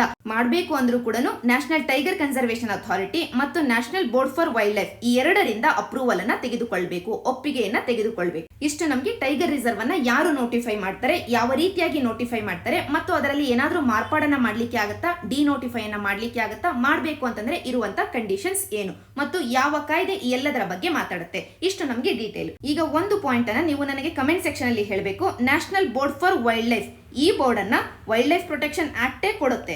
ಆದರೆ ಈ ಬೋರ್ಡಿನ ಚೈರ್ ಪರ್ಸನ್ ಯಾರು, ಈ ಒಂದು ಪಾಯಿಂಟ್ ಅನ್ನ ಕಮೆಂಟ್ ಸೆಕ್ಷನ್ ಅಲ್ಲಿ ನೀವು ನನಗೆ ಹೇಳಬೇಕು. ಈಗ ವಾಪಸ್ ನಾವು ಶ್ರೀವಿಲ್ಲಿಪುತ್ತೂರ್ ಮೇಘಮಲೈ ಟೈಗರ್ ರಿಸರ್ವ್ ಗೆ ಬರೋಣ. ಇದನ್ನ ನಾವು ಮ್ಯಾಪ್ ಅಲ್ಲಿ ಅಬ್ಸರ್ವ್ ಮಾಡೋದಾದ್ರೆ ಈಗಾಗಲೇ ನಾನು ನಿಮ್ಗೆ ಹೇಳಿದೆ ತಮಿಳುನಾಡಿನಲ್ಲಿ 4 ಟೈಗರ್ ರಿಸರ್ವ್ ಗಳು ಇದಾವೆ ಅಂತ. ಅವು ಯಾವ್ಯಾವು ಅಂತಂದ್ರೆ, ಒಂದು ಮುದುಮಲೈ ಟೈಗರ್ ರಿಸರ್ವ್, ಇನ್ನೊಂದು ಅಣ್ಣಾಮಲೈ ಟೈಗರ್ ರಿಸರ್ವ್, ಇನ್ನೊಂದು ಕಲಕ್ಕಾಡ್ ಮುಂಡಂತುರೈ ಟೈಗರ್ ರಿಸರ್ವ್, ಅದರ ಜೊತೆಗೆ ಇತ್ತೀಚೆಗೆ ತಾನೇ ನೋಟಿಫೈ ಆದಂತ ಸತ್ಯಮಂಗಳಂ ಟೈಗರ್ ರಿಸರ್ವ್. ಇದು ಒಂದು ಕಡೆ ವೆಸ್ಟರ್ನ್ ಘಾಟ್ಸ್, ಇನ್ನೊಂದು ಕಡೆ ಈಸ್ಟರ್ನ್ ಘಾಟ್ಸ್, ಈ ಎರಡರ ನಡುವೆ ಲಿಂಕಿನ ರೂಪದಲ್ಲಿ, ಸೇತುವೆಯ ರೂಪದಲ್ಲಿ ಇರುವಂತಹ ಒಂದು ಸಂರಕ್ಷಿತ ವಲಯ. ಈ ಒಂದು ವಲಯವನ್ನ ಸತ್ಯಮಂಗಳಂ ಟೈಗರ್ ರಿಸರ್ವ್ ಅಂತ ಇತ್ತೀಚೆಗೆ ತಾನೆ ಅಂದ್ರೆ 2013-14ನೇ ಸಾಲಿನಲ್ಲಿ ಟೈಗರ್ ರಿಸರ್ವ್ ಅಂತ ನೋಟಿಫೈ ಮಾಡಲಾಗಿತ್ತು. ಈಗ ನೆಕ್ಸ್ಟ್ ಟೈಗರ್ ರಿಸರ್ವ್ ಆಗಿ ಅಂದ್ರೆ ತಮಿಳುನಾಡಿನ 5ನೇ ಟೈಗರ್ ರಿಸರ್ವ್ ಆಗಿ ಈ ಒಂದು ಏರಿಯಾದಲ್ಲಿ ಲೊಕೇಟ್ ಆಗಿರುವಂತಹ ಶ್ರೀವಿಲ್ಲಿಪುತ್ತೂರ್ ಮೇಘಮಲೈ ಟೈಗರ್ ರಿಸರ್ವ್ ಅನ್ನ ನೋಟಿಫೈ ಮಾಡಲಾಗಿದೆ. ತಮಿಳುನಾಡಿನ 5ನೇ ಟೈಗರ್ ರಿಸರ್ವ್ ಇಂಡಿಯಾದ 51ನೇ ಟೈಗರ್ ರಿಸರ್ವ್ ಆಗಿ ಇದು ಈಗ ನೋಟಿಫೈ ಆಗ್ತಾ ಇದೆ. ಇದು ಮೊದಲನೇ ಪಾಯಿಂಟ್. ಎರಡನೇ ಪಾಯಿಂಟ್ ಅಂತಂದ್ರೆ ನಾವಿಲ್ಲಿ ಡಿಸ್ಕಸ್ ಮಾಡ್ತಾ ಇರುವಂತಹ ಟೈಗರ್ ರಿಸರ್ವಿನ ಭಾಗ ಆಗಿರುವಂತಹ ಶ್ರೀವಿಲ್ಲಿಪುತ್ತೂರ್ ಗ್ರಿಸಲ್ಡ್ ಸ್ಕ್ವಿರಲ್ ವೈಲ್ಡ್ ಲೈಫ್ ಸ್ಯಾಂಕ್ಚುರಿ ವನ್ಯಧಾಮದಲ್ಲಿ ಈಗ ಸಂರಕ್ಷಣೆಗೆ ಒಳಪಟ್ಟಿರುವಂತಹ ಈ ಗ್ರಿಸಲ್ಡ್ ಸ್ಕ್ವಿರಲ್ ಏನಿದೆ, ಈ ಅಳಿಲಿನ ಸ್ಪೀಶಿ ಏನಿದೆ, ಇದರ IUCN ಸ್ಟೇಟಸ್ ಬಂದು ನಿಯರ್ ಥ್ರೆಟನ್ಡ್ ಆಗಿದೆ. ಇದು ಎರಡನೇ ಪಾಯಿಂಟ್. ಮೂರನೇ ಪಾಯಿಂಟ್ ಅಂತಂದ್ರೆ ಈ ಟೈಗರ್ ರಿಸರ್ವ್ ಅಲ್ಲಿ ಕಂಡು ಬರುವಂತಹ ಪ್ರಾಣಿಗಳು ವೆರಿ ಇಂಪಾರ್ಟೆಂಟ್ಲಿ ಒಂದು ಲಯನ್ ಟೇಲ್ ಮಕಾಕ. ಈ ಚಿತ್ರದಲ್ಲಿ ನೀವು ಅಬ್ಸರ್ವ್ ಮಾಡಬಹುದು. ಈ ಲಯನ್ ಟೇಲ್ ಮಕಾಕದ ಬಗ್ಗೆ ಈಗಾಗಲೇ UPSC ಪ್ರಿಲಿಮ್ಸ್ ಅಲ್ಲಿ ಕೇಳಿದೆ. ಸೊ ಈ ಪ್ರಾಣಿ ಎಲ್ಲೆಲ್ಲಿ ಕಂಡು ಬರುತ್ತೆ ಅಂತ ನಮ್ಗೆ ನೆನಪಿರಬೇಕು. ಎಲ್ಲೆಲ್ಲಿ ಕಂಡು ಬರುತ್ತೆ ಅಂತಂದ್ರೆ ವೆಸ್ಟರ್ನ್ ಘಾಟ್ಗಳಲ್ಲಿ, ಅದರಲ್ಲೂ ಸ್ಪೆಸಿಫಿಕ್ ಆಗಿ ಕರ್ನಾಟಕ, ತಮಿಳುನಾಡು ಮತ್ತು ಕೇರಳ ಈ ಏರಿಯಾದಲ್ಲಿ ಮಾತ್ರನೇ ಕಂಡು ಬರುತ್ತೆ ಈ ಪ್ರಾಣಿ. ಇದು IUCN ರೆಡ್ ಲಿಸ್ಟ್ ಅಲ್ಲಿ ಎಂಡೇಂಜರ್ಡ್ ಸ್ಟೇಟಸ್ ಅನ್ನ ಹೊಂದಿದೆ. ನಂತರ ಇದೇ ಟೈಗರ್ ರಿಸರ್ವ್ ಅಲ್ಲಿ ಕಂಡು ಬರುವಂತಹ ಇನ್ನೊಂದು ಇಂಪಾರ್ಟೆಂಟ್ ಪ್ರಾಣಿ ಅಂತಂದ್ರೆ ನೀಲಗಿರಿ ಟಾರ್. ಈ ಚಿತ್ರದಲ್ಲಿ ನೀವು ಅಬ್ಸರ್ವ್ ಮಾಡಬಹುದು. ಇದು ಕೂಡ ಒಂದು ಸಂದರ್ಭದಲ್ಲಿ ಎಂಟೈರ್ ವೆಸ್ಟರ್ನ್ ಘಾಟ್ ಅಲ್ಲಿ ಕಂಡು ಬರುವಂತಹ ಒಂದು ಪ್ರಾಣಿಯಾಗಿತ್ತು. ಆದರೆ ಈಗ ಸದ್ಯಕ್ಕೆ ಕೆಲವೊಂದು ಜಾಗಗಳಲ್ಲಿ ಮಾತ್ರನೇ ಕಂಡು ಬರ್ತಾ ಇದೆ. ಇದು ಕೂಡ IUCN ರೆಡ್ ಲಿಸ್ಟ್ ಅಲ್ಲಿ ಎಂಡೇಂಜರ್ ಸ್ಟೇಟಸ್ ಅನ್ನ ಹೊಂದಿದೆ ಮತ್ತು ನಮ್ಮಲ್ಲಿ ಇರುವಂತಹ ವೈಲ್ಡ್ ಲೈಫ್ ಪ್ರೊಟೆಕ್ಷನ್ ಆಕ್ಟ್ ಅಡಿಯಲ್ಲಿ ಶೆಡ್ಯೂಲ್ 1 ಅಡಿಯಲ್ಲಿ ಸಂರಕ್ಷಣೆಗೆ ಒಳಪಟ್ಟಿದೆ. ಇಷ್ಟು ನಮಗೆ ಓವರಾಲ್ ಶ್ರೀವಿಲ್ಲಿಪುತ್ತೂರ್ ಮೇಘಮಲೈ ಟೈಗರ್ ರಿಸರ್ವಿನ ಬಗ್ಗೆ ಬೇಕಾಗಿದ್ದಂತ ಡಿಸ್ಕಷನ್. ನಂತರ PIB ಯಲ್ಲಿ ಬಂದಂತ ಈ ಆರ್ಟಿಕಲ್ ಅಲ್ಲಿ ಹೇಳ್ತಾ ಇದ್ದಾರೆ, ಪ್ರೈಮ್ ಮಿನಿಸ್ಟರ್ ಅವರು ವರ್ಲ್ಡ್ ಸಸ್ಟೈನಬಲ್ ಡೆವಲಪ್ಮೆಂಟ್ ಸಮಿಟ್ ಅನ್ನ ಉದ್ಘಾಟನೆ ಮಾಡಿದ್ರು ಅಂತ. ಈಗ ಈ ಸಮಿಟಿನ ಬಗ್ಗೆ, ಈ ಸಮ್ಮೇಳನದ ಬಗ್ಗೆ ಒಂದಷ್ಟು ಬೇಸಿಕ್ ಡೀಟೇಲ್ಸ್ ಅನ್ನ ನೋಡಬೇಕಾಗಿದೆ. ಮೊದಲಿಗೆ ವರ್ಲ್ಡ್ ಸಸ್ಟೈನಬಲ್ ಡೆವಲಪ್ಮೆಂಟ್ ಸಮಿಟ್, ಅದರ ಹೆಸರೇ ಹೇಳ್ತಾ ಇದೆ ಜಾಗತಿಕ ಹಂತದಲ್ಲಿ ಸಸ್ಟೈನಬಲ್ ಡೆವಲಪ್ಮೆಂಟ್ಗೋಸ್ಕರ, ಸುಸ್ಥಿರ ಅಭಿವೃದ್ಧಿಗೋಸ್ಕರ ಇರುವಂತ ಒಂದು ಸಮ್ಮೇಳನ ಅಂತ. ಆದರೆ ಇದನ್ನ ಆರ್ಗನೈಸ್ ಮಾಡೋದು ಇಂಡಿಯಾದೇ ಒಂದು ನಾನ್ ಪ್ರಾಫಿಟ್ ರಿಸರ್ಚ್ ಇನ್ಸ್ಟಿಟ್ಯೂಟ್ ಆಗಿರುವಂತ TERI, the energy and resources institute. ಈ ಒಂದು ತೇರಿ ಅನ್ನುವಂತ ಸಂಸ್ಥೆ ಈ ಸಮ್ಮೇಳನವನ್ನ ಪ್ರತಿ ವರ್ಷ ಆರ್ಗನೈಸ್ ಮಾಡುತ್ತೆ. ಈ ಸಮ್ಮೇಳನವನ್ನ ಈ ಹಿಂದೆ ನಾವು ಡೆಲ್ಲಿ ಸಸ್ಟೈನಬಲ್ ಡೆವಲಪ್ಮೆಂಟ್ ಸಮಿಟ್ ಅಂತ ಕರಿತಾ ಇದ್ವಿ. ಈಗ ಇದನ್ನ ವರ್ಲ್ಡ್ ಸಸ್ಟೈನಬಲ್ ಡೆವಲಪ್ಮೆಂಟ್ ಸಮಿಟ್ ಅಂತ ರೀನೇಮ್ ಮಾಡಲಾಗಿದೆ. ಈ ಒಂದು ಸಮಿಟಿನ ಅಡಿಯಲ್ಲಿ ಕ್ಲೈಮೇಟ್ ಚೇಂಜ್ ಅನ್ನ ಫೈಟ್ ಮಾಡ್ಲಿಕ್ಕೋಸ್ಕರ, ಸಸ್ಟೈನಬಲ್ ಡೆವಲಪ್ಮೆಂಟ್, ಸುಸ್ಥಿರ ಅಭಿವೃದ್ಧಿಯನ್ನು ನಾವು ಸಾಧಿಸಲಿಕ್ಕೋಸ್ಕರ ಬೇಕಾಗಿರುವಂತ ಕಾರ್ಯಕ್ರಮಗಳು, ಬೇಕಾಗಿರುವಂತ ಆಕ್ಷನ್ಗಳು, ಇವೆಲ್ಲವುದರ ಬಗ್ಗೆ ಡಿಸ್ಕಸ್ ಮಾಡಲಾಗುತ್ತೆ. ಮತ್ತು ಈ ಎಲ್ಲದರ ಬಗ್ಗೆ ಆಕ್ಷನ್ ಗಳನ್ನ ತೆಗೆದುಕೊಳ್ಳಿಕ್ಕೋಸ್ಕರ ಗ್ಲೋಬಲ್ ಲೀಡರ್ ಗಳನ್ನ, ಥಿಂಕರ್ಸ್ ಗಳನ್ನ ಒಂದು ಪ್ಲಾಟ್ಫಾರ್ಮ್ ಅಲ್ಲಿ ತರಲಾಗುತ್ತೆ ಈ ಸಮ್ಮೇಳನದ ಅಡಿಯಲ್ಲಿ. ಈಗ ಈ ಸಮ್ಮೇಳನವನ್ನ ಆರ್ಗನೈಸ್ ಮಾಡೋದು ಯಾರು? TERI, the energy and resources institute. ಇದು ಒಂದು ನಾನ್ ಪ್ರಾಫಿಟ್ ರಿಸರ್ಚ್ ಇನ್ಸ್ಟಿಟ್ಯೂಟ್ ಆಗಿದೆ. ರಿಸರ್ಚ್ ಅನ್ನ ಮಾಡ್ಲಿಕ್ಕೋಸ್ಕರ 1974ರಲ್ಲಿ ತರಲಾಯಿತು. ಯಾವುದರ ಬಗ್ಗೆ ಸಂಶೋಧನೆ? ಯಾವುದರ ಬಗ್ಗೆ ಅಂತಂದ್ರೆ ಇಂಡಿಯಾದಲ್ಲಿ ಮತ್ತು ಗ್ಲೋಬಲ್ ಸೌತ್ ಅಲ್ಲಿ ಎನರ್ಜಿ ಸೆಕ್ಯೂರಿಟಿಗೋಸ್ಕರ, ಅದರಲ್ಲೂ ರಿನ್ಯೂವಬಲ್ ಎನರ್ಜಿಯ ಬಗ್ಗೆ, ಎನ್ವಿರಾನ್ಮೆಂಟಿನ ಬಗ್ಗೆ, ಪರಿಸರವನ್ನ ಸಂರಕ್ಷಣೆ ಮಾಡುವುದರ ಬಗ್ಗೆ, ಸಸ್ಟೈನಬಲ್ ಡೆವಲಪ್ಮೆಂಟ್ ಅಥವಾ ಸುಸ್ಥಿರ ಅಭಿವೃದ್ಧಿಯನ್ನು ನಾವು ಅಚೀವ್ ಮಾಡುವುದರ ಬಗ್ಗೆ, ಎಲ್ಲದರ ಬಗ್ಗೆ ಸಂಶೋಧನೆಯನ್ನ ಮಾಡ್ಲಿಕ್ಕೋಸ್ಕರ ಈ ತೇರಿ ಅನ್ನುವಂತ ಒಂದು ಇನ್ಸ್ಟಿಟ್ಯೂಟ್ ಅನ್ನು ನಾವು ತರ್ತೀವಿ. ಯಾವಾಗ ಅಂದ್ರೆ 1974ರಲ್ಲಿ ಇಂಡಿಯಾ ಬೇಸ್ಡ್ ಇನ್ಸ್ಟಿಟ್ಯೂಟ್ ಇದಾಗಿದೆ. ನಂತರ ಈಗ ವಾಪಸ್ಸು ವರ್ಲ್ಡ್ ಸಸ್ಟೈನಬಲ್ ಡೆವಲಪ್ಮೆಂಟ್ ಸಮಿಟಿಗೆ ಬರೋದಾದ್ರೆ, ಈ ವರ್ಷದ ಅಂದ್ರೆ 2021ರ ಸಮಿಟಿನ ಥೀಮ್ ಏನಾಗಿತ್ತು ಅಂತಂದ್ರೆ ರೀಡಿಫೈನಿಂಗ್ hour common future, safe and secure environment for all. ಅಂತಂದ್ರೆ ನಮ್ಮ ಕಾಮನ್ ಫ್ಯೂಚರ್ ಏನಿದೆ, ನಮ್ಮೆಲ್ಲರ ಒಂದೇ ಒಂದು ಭವಿಷ್ಯ ಅಂತ ಏನಿದೆ, ಅದನ್ನ ಮತ್ತೆ ನಾವು ರೀಡಿಫೈನ್ ಮಾಡಬೇಕಾಗಿದೆ, ಮರು ವ್ಯಾಖ್ಯಾನವನ್ನ ಮಾಡಬೇಕಾಗಿದೆ. ಯಾತಕ್ಕೋಸ್ಕರ ಅಂತಂದ್ರೆ ನಮಗೆ ಇರುವಂತ ಈ ಒಂದೇ ಒಂದು ಪರಿಸರ ಏನಿದೆ, ಈ ಪರಿಸರವನ್ನ ಎಲ್ಲರಿಗೂ ಒದಗಿಸಲಿಕ್ಕೆ, ಎಲ್ಲರಿಗೂ ಸೇಫ್ ಅಂಡ್ ಸೆಕ್ಯೂರ್ ಎನ್ವಿರಾನ್ಮೆಂಟ್ ಅನ್ನ ಕೊಡ್ಲಿಕ್ಕೋಸ್ಕರ. ಇದು ಈ ವರ್ಷದ ವರ್ಲ್ಡ್ ಸಸ್ಟೈನಬಲ್ ಡೆವಲಪ್ಮೆಂಟ್ ಸಮಿಟಿನ ಥೀಮ್ ಆಗಿದೆ. ಇಷ್ಟು ನಮಗೆ ಓವರಾಲ್ ಇವತ್ತಿನ ಈ ಸಂಚಿಕೆ. Thank you for watching.